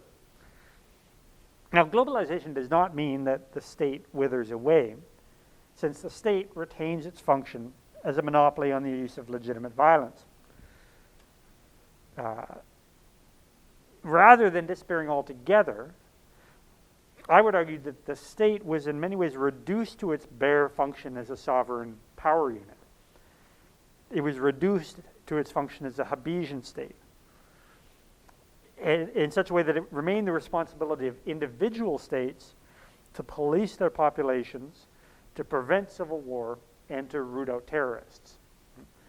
What kind of state is the responsibility? I would say it's the Hobbesian state, the sovereign state, the state reduced to that capacity to use organized violence within its territory. In the neoconservative vision of things, especially, the other kind of accumulated functions of the state, the social welfare state, for example, had no great place of prominence in terms of their assessment of what the state was for. But there was this retention of this basic function of the state as means of policing a population and defending territorial borders. I'll give you an example of this place of prominence given to this hard sovereigntist vision of the state by then Secretary of Defense Donald Rumsfeld, one of the key architects of the United States neoconservative foreign policy. And this is Rumsfeld speaking to the Defense Ministerial of the Americas, in the context of the Organization of American States, one of the vehicles by which the United States exerts influence in the Western Hemisphere. And so this is Santiago, Chile, November 19th, 2002. Rumsfeld says, quote, "The lesson of 9/11 is clear. 21st century threats transcend geography and respect no borders." So while states retain that sovereign function, the threats that they're encountering are not coming so much from other states as they are from these non-state actors that easily cross back and forth across the borders of states, and especially when it comes to open societies. This is the case. When terrorists are driven out of countries, as they were in Afghanistan, they often find haven in the world's many ungoverned regions. So we can clamp down on terrorism here, and those terrorists are relocated from Afghanistan to Pakistan, for example. In much the same way that if you clamp down on narco-terrorism. There's something with the sound What's happening? was Is it? Oh, slightly, yeah, there's music, oh, okay. but there's something. Something going on here. Okay, okay. Is it? Can we manage or? No, I think we're good. It's Yeah. just, I was wondering what that sound was, if it, maybe if you adjusted or something. Am I hope so too. Talking to the people online now. I hope you can hear this. I'm going to readjust. Maybe I'm just bumping this. A bit further down, a little bit further away. Too close, maybe. Thank you. Okay. Carrying on with Rumsfeld's quote here, says, "In this hemisphere, the Western Hemisphere, narco-terrorists, hostage takers, and arms smugglers operate in ungoverned areas, using them as bases from which to destabilize autocratic governments." Interestingly there, Rumsfeld is not so concerned with autocratic governments as is with failed states that, again, provide safe haven for these sorts of clandestine groups to operate, much as Al-Qaeda operated within the context of Afghanistan or Pakistan. Elected governments have the responsibility to exercise sovereign authority. So here's where Rumsfeld is giving marching orders. Conferred at the ballot box through their national territory. We are all benefited by helping democratic nations across this hemisphere exercise effective sovereignty over their territories. So the sovereign state does remain here in the sense of policing its territory. but it is again reduced to a bare Hobbesian function. Consider, for example, Haiti. Rumsfeld is saying this in 2002. In 2004, the United States, along with France and Canada, cooperated to remove the democratically elected government of Jean-Bertrand Aristide. Rather notoriously, it was Canada's JTF2 operators who secured the airport in Port-au-Prince and made it possible for the United States to remove Aristide from his own country and remove him from power. And it's one of these curious, we think about the sort of nihilistic violence that we can witness in Haiti presently. I would put to you that there is Canadian complicity in what's going on in Haiti presently, to the extent that, again, we worked to remove the democratically elected government of Aristide from power. Why? There are a number of different interests that you could point to here. There are economic interests on the Canadian side in terms of Canadian clothing manufacturers based in Montreal with outsourced work being provided for by Haitians at rates that we could never sustain in terms of a Canadian labor force. But I would say that at a deeper level, the problem here has something to do with what Rumsfeld is describing, that Haiti was not exercising its sovereignty in terms of, especially in terms of countering the illicit drug trade that was moving through Haiti into North America, moving drugs from South America into North America using Haiti as a waypoint. The Haitian government was not effective in patrolling its territory and asserting its sovereignty. One of Aristide's first acts upon assuming power was to disband the military. Why would Aristide take up as one of his first acts the act of disbanding of the Haitian military? It's a curious thing to do upon coming to power as president. Why would you get rid of the military? Yeah. Oh. Do you feel that's the same cancer for growth you, or there's someone as active as check on your work? Perhaps that's an interesting assessment. Yeah. Well, also, if the military is working with, if they're working with or against the leader, then it would mean that, like that, with what he was saying, it has the power to overthrow, it could have, I guess, counter interest or something, overthrow. The apprehension of a military coup, perhaps. Yeah. You do argue earlier that there's that all because the people who the training is still there. Hmm. Mhm. The home still sit, even though it's not official. So, yeah. Or Haiti is a fairly poor economic developed country, which there's no real use for a military budget. What is the use of a military? In the absence of any regional threats, Haiti shares a border with the Dominican Republic, but there's no open hostility there. Yeah, no one wants to occupy and govern Haiti because it's a particularly ungovernable country. Think about the history, though. Aristide, democratically elected president. What is the prior history of governance in Haiti? There were slave revolts going back to the origins of the country, but it had endured decades of dictatorship. From Papa Doc Duvalier, and then on to his son, Baby Doc Duvalier.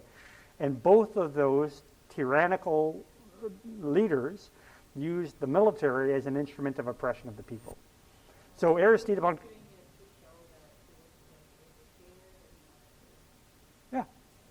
he was liberating his people from their means of oppression at the hands of their own military. And that did not put him on good footing with other regional powers, of course, because the United States had been a supporter of this dictatorship as a friendly regime. Aristide's government was therefore unable to protect its sovereignty and preserve itself against civil war using force. It's an interesting illustration that the U.S. sent Aristide to the Central African Republic, a country that had suffered years of civil war and was at the time of his relocation, governed by a general who had ousted the elected president in a military coup. There's a kind of symbolism in terms of where they sent him to following his ouster. What was the example that they sent him to where? The Central African Republic. Because Maybe why? it's hard to send an ex-president to a wartime African country. There was a message. There was a message. What was the message again, sir? The message is, and to send them to a country where there is civil war, where the country is being led by a general who has ousted the civilian leadership, they're showing them what the foundation of power really is, armed force. That's the function of the state. That's what you weren't doing, and you will have no say in Haitian politics going forward from here. And again, it's remarkable the degree of Canadian complicity. You know, the French were involved as the former colonial power, the Americans were involved as a great regional power, and the Canadians were involved as allies of those two others, the French and the Americans, but also I would suggest as an expression of our economic interests in terms of the textile industry in Haiti. So the U.S. wants national governments that can, again to quote Rumsfeld, exercise effective sovereignty over their territories. Not to protect against invading armies from other states, but to police non-state actors within their borders. There was a degree of graft when it came to Aristide's government in terms of complicity with the illegal drug trade. Now, there's money to be made from that, and in such a way that really didn't damage Haitian society in any significant ways. There was a source of revenue to Haitian society. So states maintain the sovereign function within the larger context then of globalization. Now, this requires that they adopt the same ends, that they identify the same common enemies, and to the extent that they can integrate their means. So, for example, CSIS supplies intelligence to the United States and to its Five Eyes partners. And the RCMP hands over terrorist suspects. Perhaps the most notorious example in the Canadian experience was the instance of Meher Arar. People heard this name before? Arar? He was extradited to the United States. He did not go to Guantanamo. He was sent to Syria, actually. He was a dual Syrian-Canadian. He had dual citizenship, Syrian-Canadian. He was sent to Syria, and he was interrogated for several years with full complicity of CSIS agents, who actually supplied questions to his Syrian interrogators. He was tortured by the Syrian regime with the full complicity of the Canadian government. And it really only came to light, this sort of extraordinary rendition is the language used to describe that sort of act that occurred during the War on Terror. It really only came to light because of the just dogged efforts of his wife in Ottawa. Arar was a computer programmer in Ottawa who had association with someone who was associated with a terrorist group. And on the basis of that discussion with someone suspected of terrorism was given up by the Canadians to the Americans, who gave him up to the Syrians to see what the Syrians could extract from him in terms of information. Turns out he had no dealings with terrorist groups whatsoever. His name was exonerated. The Canadian government apologized. The Americans never did. There was a settlement, a legal settlement for his unjust detention and extraordinary rendition. But these are the kinds of ways in which states align their means and efforts here towards this common end of combating international terrorism, even at great with great damage done obviously to the human rights of that particular individual, Meher Harar. Now, of course, the United States has a privileged role within the context of this militant form of globalization. The United States is now acting as an empire to spearhead this drive towards the arranging the world according to this one model, or at least it was through this time period. This aim is laid out with startling clarity in the 2002 National Security Strategy. This is probably the most significant official document of our time, I would argue, laying out the rules of the game for a post-9/11 world in much the same way that Keenan's X article, or his long telegram, his missive from Moscow to the United States in 1946, laid out the rules of the game for the Cold War. This strategy is intended as a replacement for Keenan's doctrine of containment. You know, the message of the long telegram in the context of the Cold War was that the Soviet Union could be contained. And this strategy disavows that doctrine of containment that had guided American foreign policy through the Cold War. Threats cannot be localized within national borders. If what Rumsfeld is saying is true, you cannot contain international terrorism. How do you mean? Well, I mean, if the era is working for the Middle East, you could just email it in the Middle East with no human costs. Well, in terms of sequestering a whole, not just country, but whole part of the world, no, it would be difficult and not impossible to carry on diplomatic and economic relations then with those countries.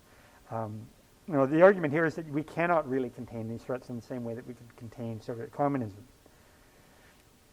So instead of defining the limits of its own sphere of influence, as it had during the Cold War, this strategy articulates that the United States will use its unmatched military power to police the world. So the wars between states that we were familiar with through the 20th century are replaced by constabulary wars, policing actions. Constabulary. Constabulary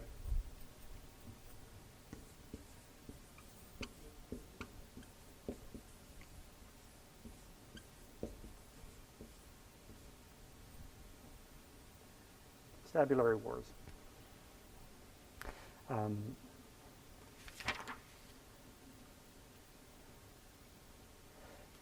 And in many ways, this is an extension of Fukuyama's end of history thesis through neoconservatism, making the argument that only a single viable political and economic model remains for the world, and that the realization of this ultimate purpose requires that the United States surpass all potential rivals to ensure that the next century is a new American century. And though it promises to work with other great powers, it will not suffer them as competitors. And they must in time adopt American ideological principles in turn. The United States then assumes constabulary duties, again, effectively policing the world. And this requires that it lower the bar for military action, no longer used to defend national interests, but now directed towards transforming the world according to its image.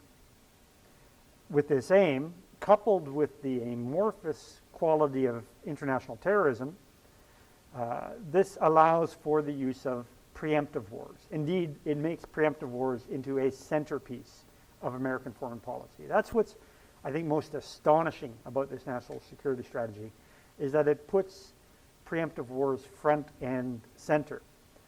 It's interesting, Madeleine Albright, former Secretary of State Madeleine Albright, notes in a piece that she wrote in Foreign Affairs in the aftermath of these events, writes that American foreign policymakers have always held preemptive defense in reserve as a capacity, as something that they could do. When you say all options are on the table, that sort of threatening posture includes that potential. But in her assessment, it was odd to see this set out in public. This is the kind of thing that you keep in your back pocket, the capacity to engage in preemptive war. But to advertise it as what you're going to set out to do arguably destabilizes global politics, and indeed seemed to do just that. Who's that? Madeleine Albright, Secretary of State during the Clinton administration. And so the aim here is to crush potential threats before they are realized. The 2002 National Security Strategy would thus provide the ultimate justification for the war in Iraq. Even without finding weapons of mass destruction, the war is defended on the grounds that Saddam Hussein wanted to acquire weapons of mass destruction, had used them in the past, and was hostile to the United States. This is enough. Vicious intent is apparently enough to justify this preemptive kind of war. Or as the document states, quote, the best defense is a good offense. Let's turn to that text and do a close read of this together. Where are we? Here it is. So you have the document before you. So what I'd like to do is we're going to move through much of this. We'll skip over a few points here, but I'd just like to do exegesis and read through this together. If you want to jump in with analysis, let me know, and we could pause. Pardon me? Let me just first impression. Seems like it just contradicts itself. It what? Contradicts itself. Thank you. How so? First word. You need to protect human rights, guarantee political and economic freedom. Therefore, need to invade countries and kill people. You could make the argument that the means chosen, these preemptive wars, invasion and occupation of foreign countries and regime change, are not aligned with the ideals, the ends that you're trying to advance, which is the self-determination of people. So a claim is made here that tyrannical regimes do not represent the autonomous will of a people, and that there is therefore justification in removing those regimes so that people can be self-determining. Was the Taliban really of that, although, for example, was the Taliban really a bad fit for the Afghan people? A bad fit. Well, it was a bad fit for half of the population that wasn't allowed to go out in public without a male escort or go to school or work. The rules originally from the consent of the people due to the influence of Russia in Afghanistan. Sure. At least in the moment of time, they will. Mm-hmm. So who's to say that it's fair? We don't like your will for the government. It doesn't line with our values, therefore we're overthrowing. So your consent, your government also lines with our values too. Although I guess the wrinkle in that is that there was this sort of occasion of repelling the Soviet occupiers, but if you look at who was doing that, it was the Mujahideen, backed by the Americans, and importing a kind of Wahhabi Sunni faith into that country that traditionally had no affinities with that particular brand of Islam. And the Americans funded those Mujahideen, like Osama bin Laden, precisely because they'd caused the most trouble for the Soviets, not because they expressed the sort of identity of the Afghan people themselves. The aim there was just cause trouble for the Soviets. That's what the Americans were about. But yeah, it's you see the BBC now has reporters in Kabul. Have you been watching the reporting coming out of that country? They've got remarkable. Like in the cafeteria, they have TV sometimes. It's worth watching, because that's the question that's being asked. Is this government somehow representative, and then with the impending food crisis? Yeah, and it depends who you ask. If you ask old men, they may be more inclined to say that what's happening now in terms of the juridical order aligns with Afghan values. It's much harder to ask young women if they agree with the same thing to the extent that they're confined to house arrest, basically. Yeah? So, patriarchs may say this is a good thing. Those who suffer from patriarchy may say nothing, really, because they can't. But let's turn to the text here.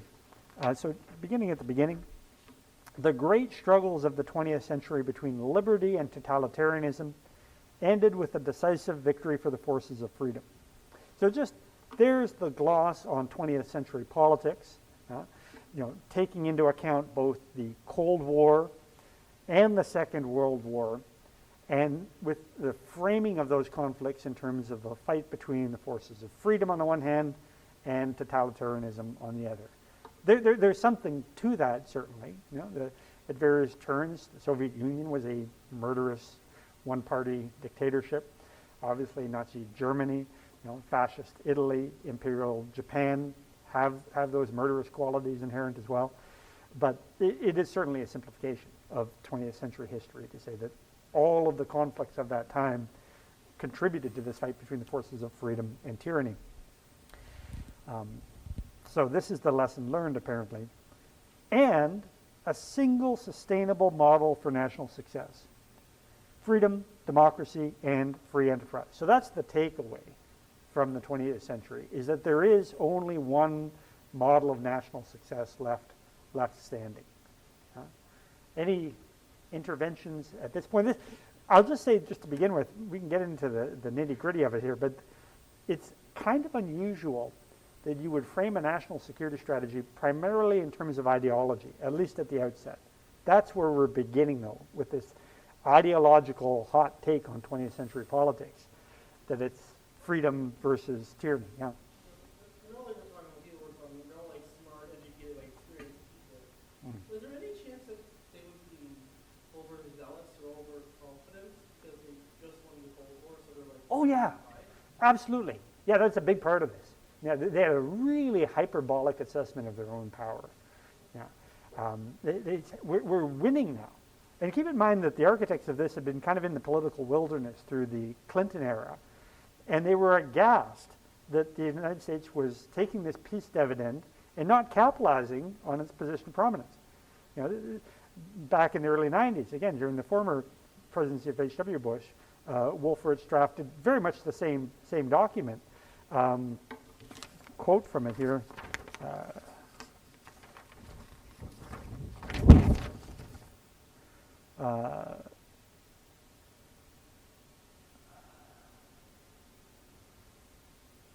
This is in 1992. Paul Wolfowitz, then Deputy Secretary of Defense, drafted a defense planning guidance document very similar to this.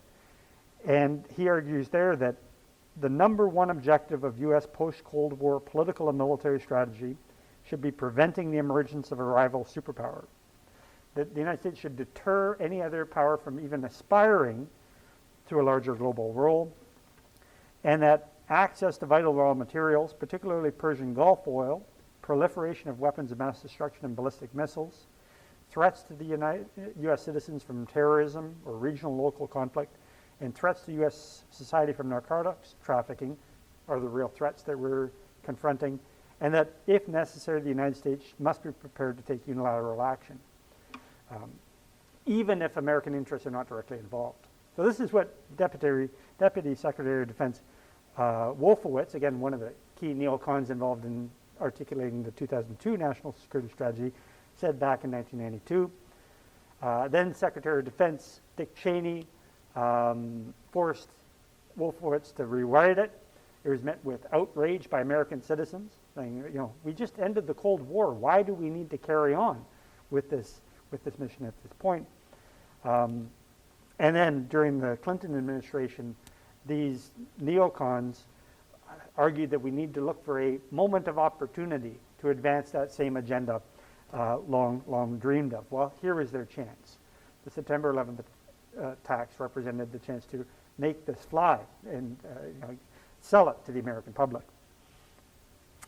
So, carrying on in ideological terms here, the document states, in the 21st century, only nations that share a commitment to protecting basic human rights and guaranteeing political and economic freedom will be able to unleash the potential of their people and assure their future prosperity. So, lip service given here to a human rights agenda.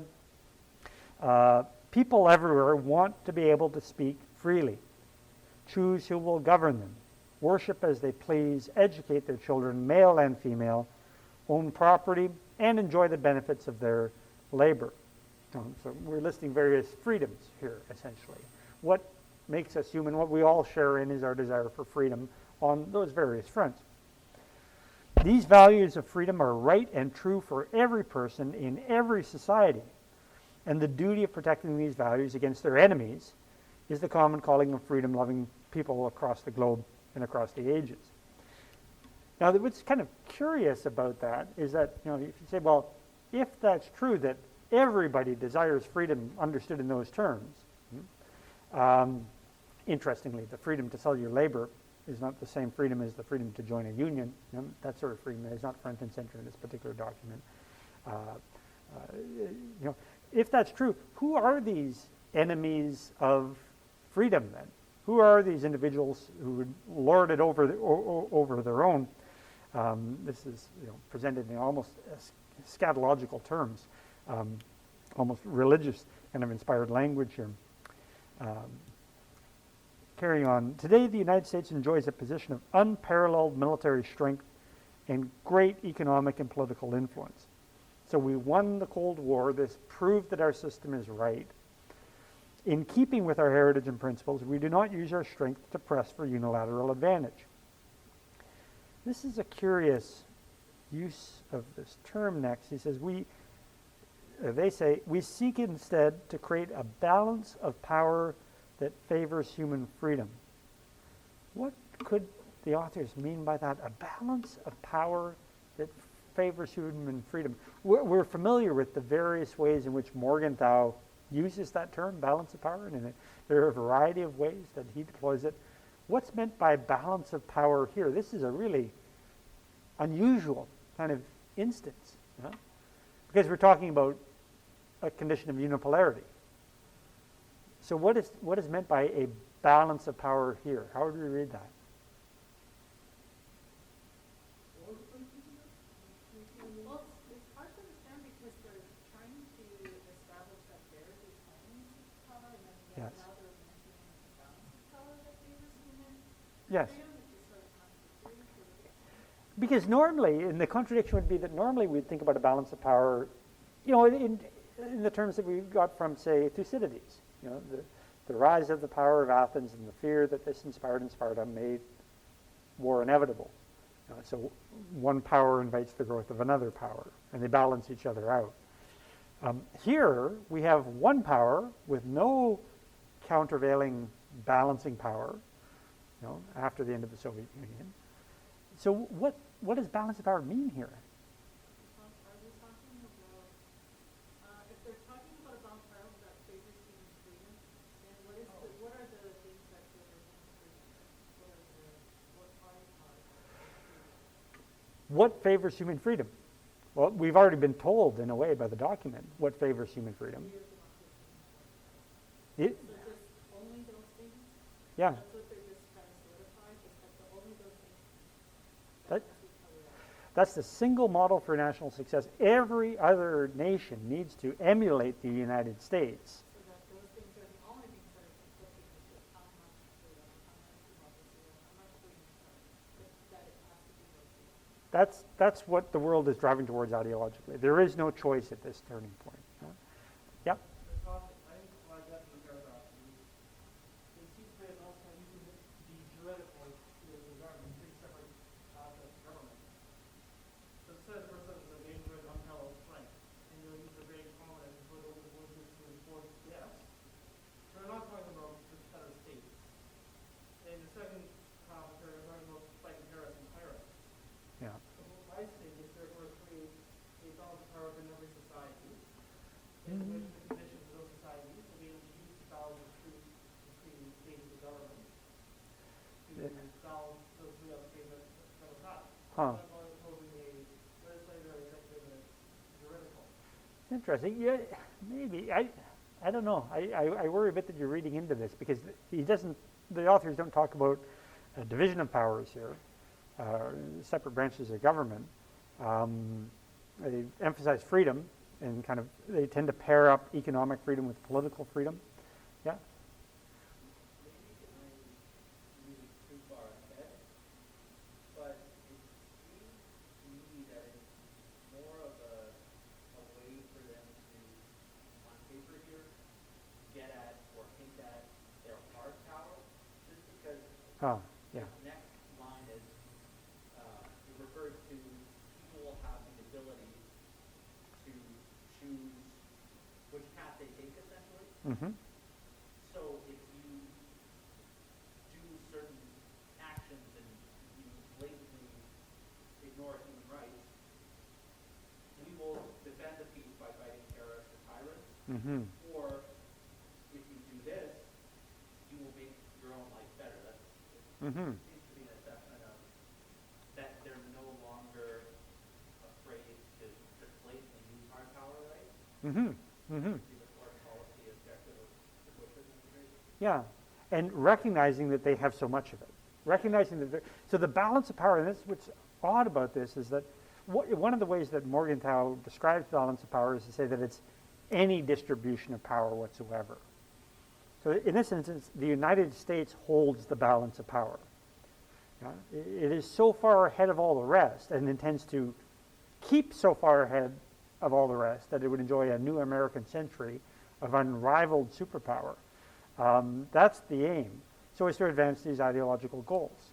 You know, so that's what's good for the United States, that they get to keep that power. And it's good for the rest of the world, too, in the sense that they will enjoy the benefits of free market capitalism and liberal democracy, as if by just a historically necessary eventuality. And I think it is important to acknowledge both the self-interestedness of this, access to Persian Gulf oil, and the geopolitical situation of having a friendly regime in Iraq would be very beneficial for the United States. That's real. But these aren't hidden interests. They're obvious interests. But in the minds of the architects of this foreign policy, again, those ideological aims are real. I think they were drinking their own Kool-Aid here. They really did believe that this would be good for the rest of the world as well, and that their success in Iraq would just naturally spill over into surrounding countries. But essentially you're saying liberalism itself, that is its own, And liberalism promoted through force of arms, yeah? And specifically targeting terrorism. Obviously, this is coming out, September 17th, like a year after the September 11th attack. So that's what's on their mind in terms of the threat assessment, international terrorism. But the curious logic here, in part, is that they make a strong connection between terrorist actors, non-state actors, and the tyrannical regimes that would give them safe haven and support them. Right? So they kind of shift the targeting from international terrorist organizations, properly so-called, to tyrannical regimes. Partly because tyrannical regimes are easier to confront. You can bomb them. You know? You can depose the government of Afghanistan. They did quite quickly and easily. You can depose the government of Iraq. They did that quite easily and quickly too. International terrorism is a bit more of a squirmy thing to get your hands on. You know, you can push it out of Afghanistan, but now it's in Pakistan. You can, push it. target them because they don't necessarily have Yeah, specific. they don't have a return address. Yeah, they don't have a population that they're responsible to. You're dealing with very fluid networks, yeah, with where it's hard to discern the organizational structure. Where even if you decapitate Al Qaeda, you kill Osama bin Laden. Now look, you've got more. It's like a hydra. You've got more groups cropping up that are more virulent, more radical than what they're replacing. So by targeting specific terrorists, we switch from instead of the international terrorists in general, to switching to the regime itself because it's more easily targeted. Mm-hmm.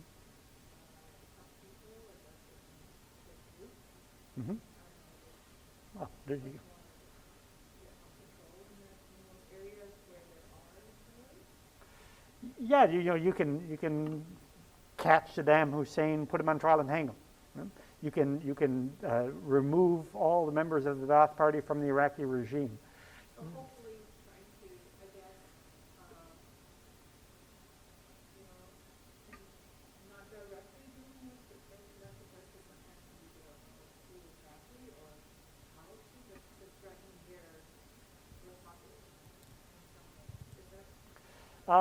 Yeah, this is what's called the Bush Doctrine, that the United States will not distinguish between international terrorist actors and the regimes that support them.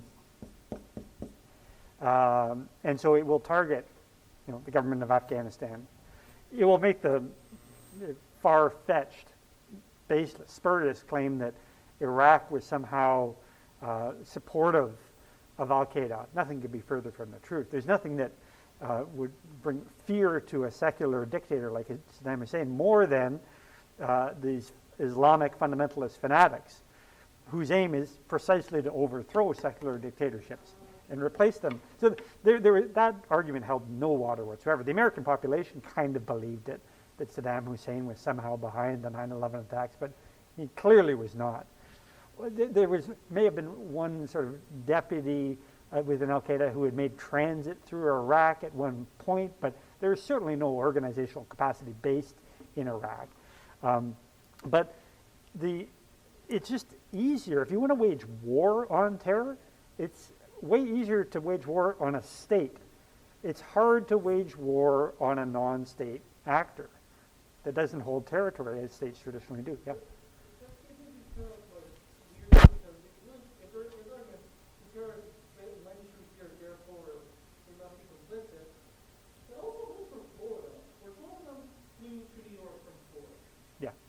You would not decapitate the governor of, or hang the governor of Florida. No, clearly, this is ridiculous. Yeah, yeah.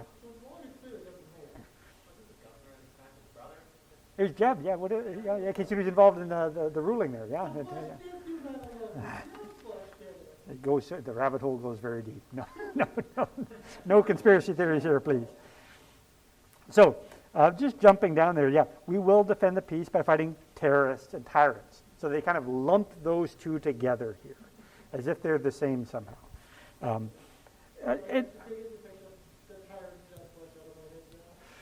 Because, again, this could have been dealt with rather differently. It could have been dealt with as a matter of criminality, using international institutions and international law.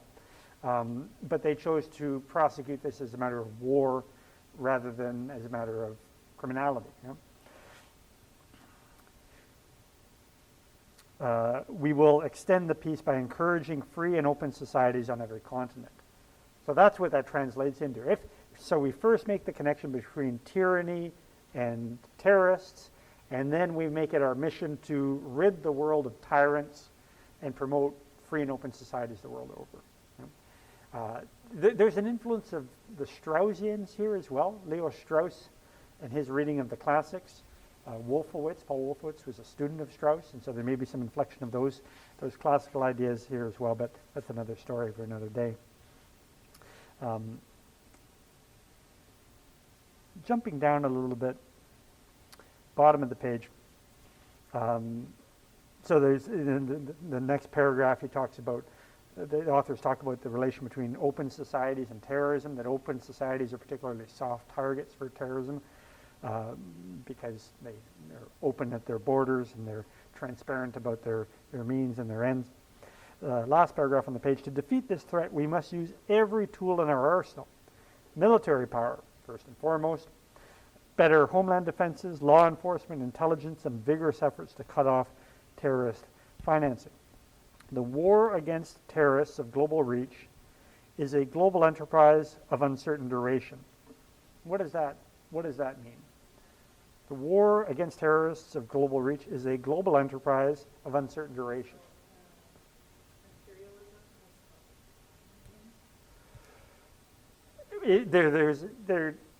I think is an explicitly imperial dimension to this. This sounds like imperialism, yeah.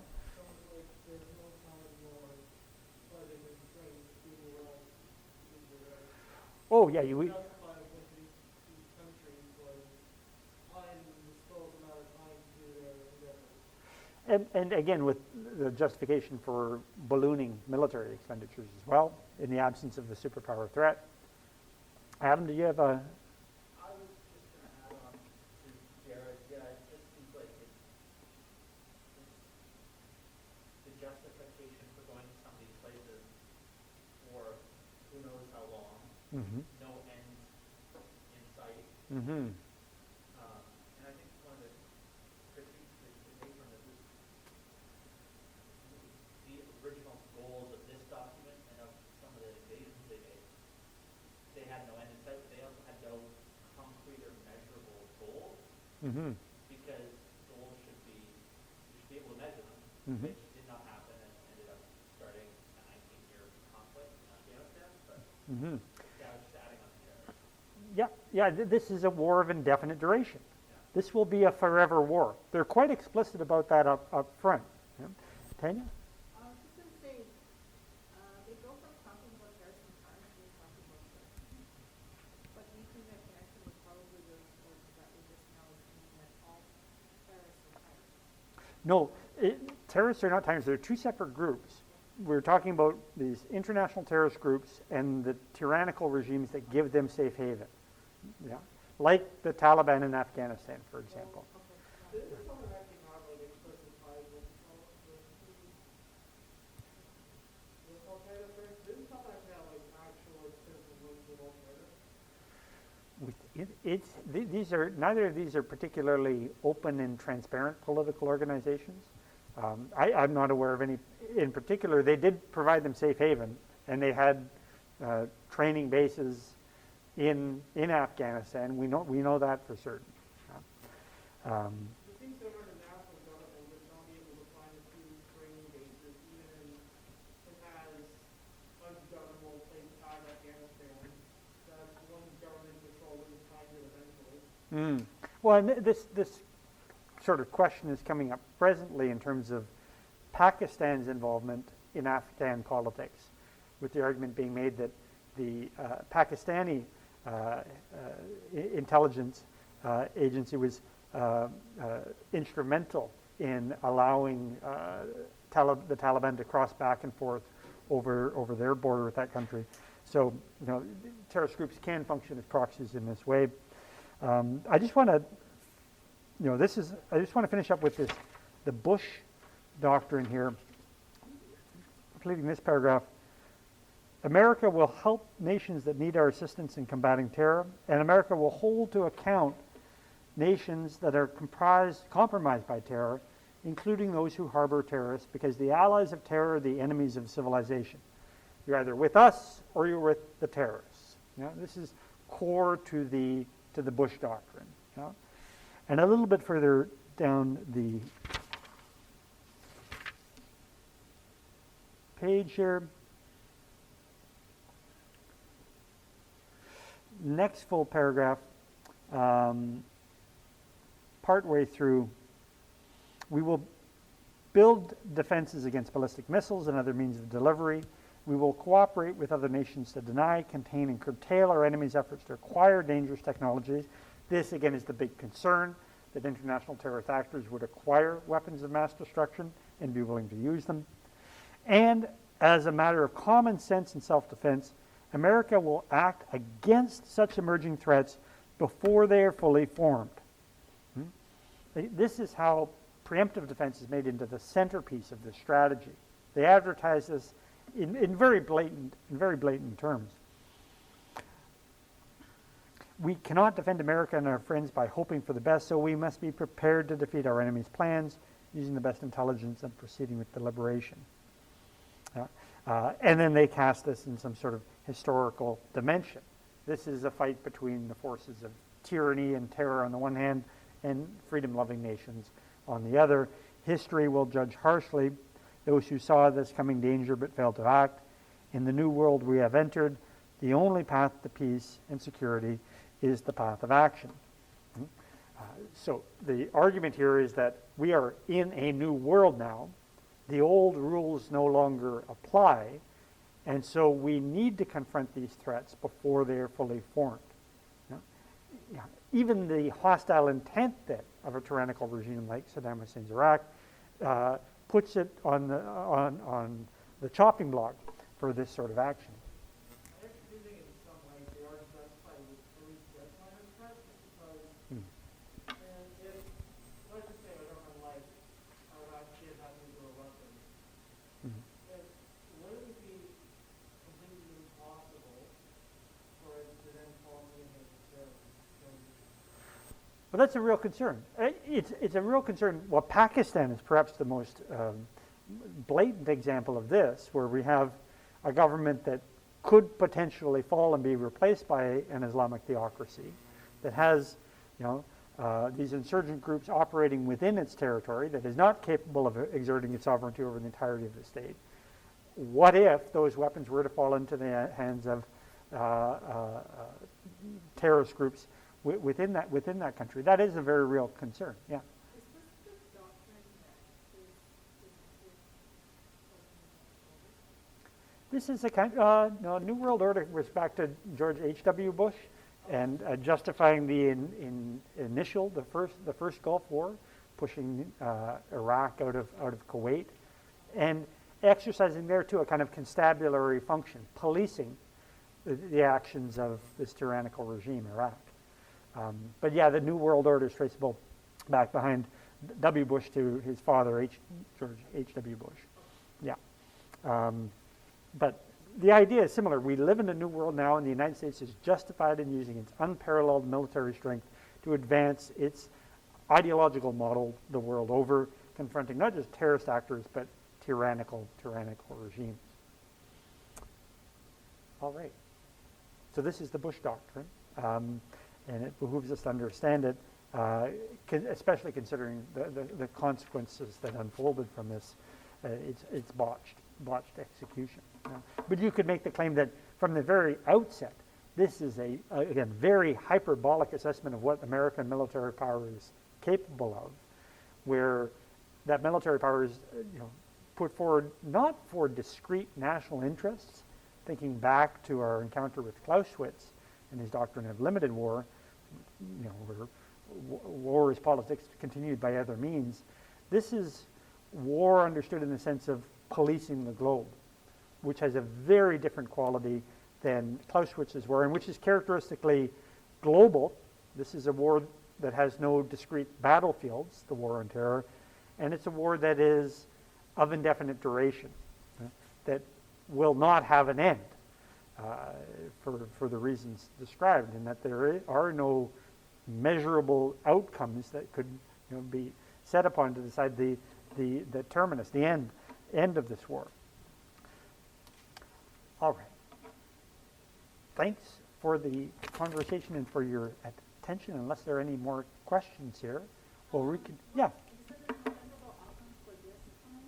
Yeah. What time are we in? Now, after the failure in Afghanistan and Iraq, there's been a reassessment of what the United States can do, and a sort of retreat into isolationism, I think, is where we're at presently. And along with that, the reassertion of other rival great powers in the Russian Federation and in China. So if America at this particular moment was an unrivaled superpower, it isn't any longer. It's still far advanced compared to these other competitors, but it has competitors now in a way that it did not at this particular juncture. Yeah. Well, I think some of that I want to ask you a quick question. Sure. Like, America's actually planning to send food to the Taliban for food. This is what's being discussed presently. Yeah, whether they should, whether Canada should. The one option would be to act through non-governmental organizations rather than distributing money directly to a power that's been hostile to the United States and its allies. Wouldn't it actually not be a bad idea just to let them have no food and see what happens? Well, what that will mean is that the population starves and freezes to death over the winter. Let's benefit us if they do start in a very inhuman way. No, I don't think it does. No, it's an atrocious idea. Just on principle, I think we'd all agree. And what what are the potential future consequences of a failed state? A state that's failing even more than Afghanistan is presently. You know, if we see this pattern of youth becoming more and more radicalized in relation to the generation that went before, can you imagine what would come out of the horror show of Afghanistan? The sort of list of grievances that could be gathered together to mobilize people against Canada, against the United States, if they know that you let us starve through that cold winter. You know? Would you blame America for that, or would they not blame their own state, like the Taliban who let us starve? No, the Taliban is already casting this as our fault. That, you know, the government relied upon the West for about 80% of its expenditures. Its assets are frozen, and so all they need to do is say you have, you know, access to Afghan foreign bank accounts and foreign aid. We could do this. I think we all understand why it would be really difficult and politically difficult to do that. You know, for an elected representative in Canada or the United States to say we're going to give aid to these murderous thugs that were killing Canadian and American soldiers just months ago, to ally with them now would be a hard sell politically. But how do you acknowledge the principle of it, which is the Afghan people are going to suffer because of their regime and because of our failure to provide the aid that they need? If you not use a third-party source, like say, giving to China or Canada something? So I guess it's probably because the issue is not the regime right now. The issue is that the people are starving. That's a very real issue. So that's I guess where like the conflict itself is not, it's a side, like the conflict is the conflict and it's already just, I mean, this is the result of the conflict. Yeah. So now we're in sort of like the consequences of. Yeah, it's a question, you know, can you tease apart the sort of social welfare, economic livelihood of the Afghan people from the conflict, long-standing conflict that we've had with the Taliban as a regime? Can you distinguish between the regime and the people? And what is our duty? What is our responsibility to protect, even if the Afghan people or the Afghan government, the Taliban, is willing to use its own people as hostages, effectively? Well, they want to be a global, I guess, a global power. They want to be, yeah. It is, I think, within the duty. Like if we have it within our power to help, Hmm. those that are suffering due to conflict, with other countries, Mm-hmm. Yeah. What is our responsibility there? Yeah, and I think that's the direction that we're moving in presently. That we will use this aid to try to adjust the behaviors of the regime. Say, you know, providing equal access to education to women and girls. That would be part of it. So it could still be ideologically influenced at this point. I think it is. It is. If you're talking about a human rights agenda, it's clearly there's an ideological dimension. The Chinese are not so concerned with that.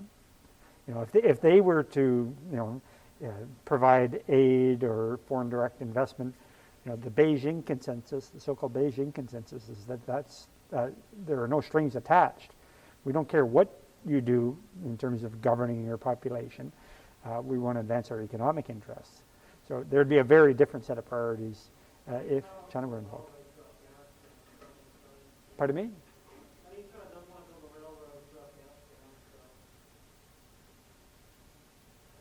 It'll be interesting to see what sort of stability they require for that foreign direct investment. That's a real concern if you're going to invest in the country. You know, the history of infrastructure projects over the last 20 years has not been a good one. You know, in terms of the road project, the Ring Road project, linking the whole nation with a highway, that's in ruins presently. So I think any foreign investors would be leery about any massive infrastructure projects right now. I think people are just waiting for the dust to settle and see how the regime behaves. And again, to see if you can do a deal with them, can you trust them, and can you adjust their behaviors?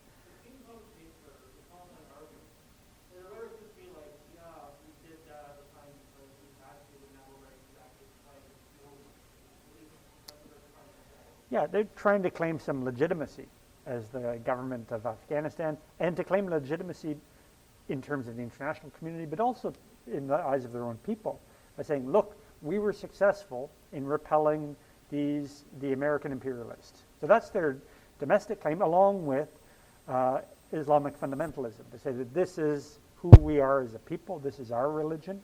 We're not a liberal, progressive state. We're an Islamic theocracy. So they have those dual claims to legitimacy there. It seems like the last extremely rhetorical one is the first Afghan.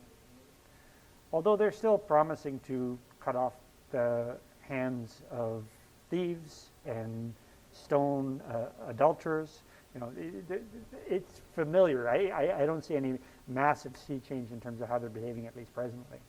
One thing when they were rising to power over the summer was, we will be different. We are not the same Taliban. But then you see, as soon as they get into power, women are no longer allowed to go to schools, and if they do, they have to be sectioned off now, and it's a lot of the same old stuff that they were doing, right? It looks quite familiar. Yeah. Yeah.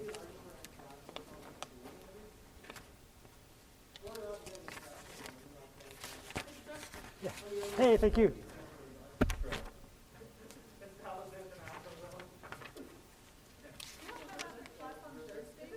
Thursday's looking busy. I have what do I have on Thursday? I have a seminar, a makeup seminar at 4 o'clock, and then Adam and I are meeting at 4:45-ish, something like that. Do you have any time on Friday, by chance? You could, well, what does Friday look like? Tomorrow or Friday, I'm not sure. Tomorrow's possible too. I have, and we should get out of here. Yeah, Yeah.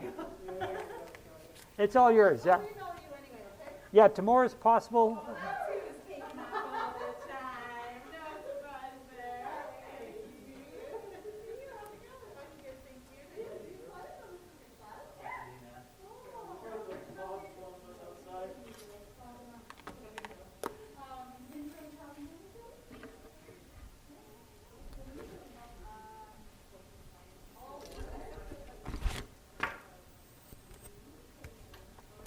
Hey.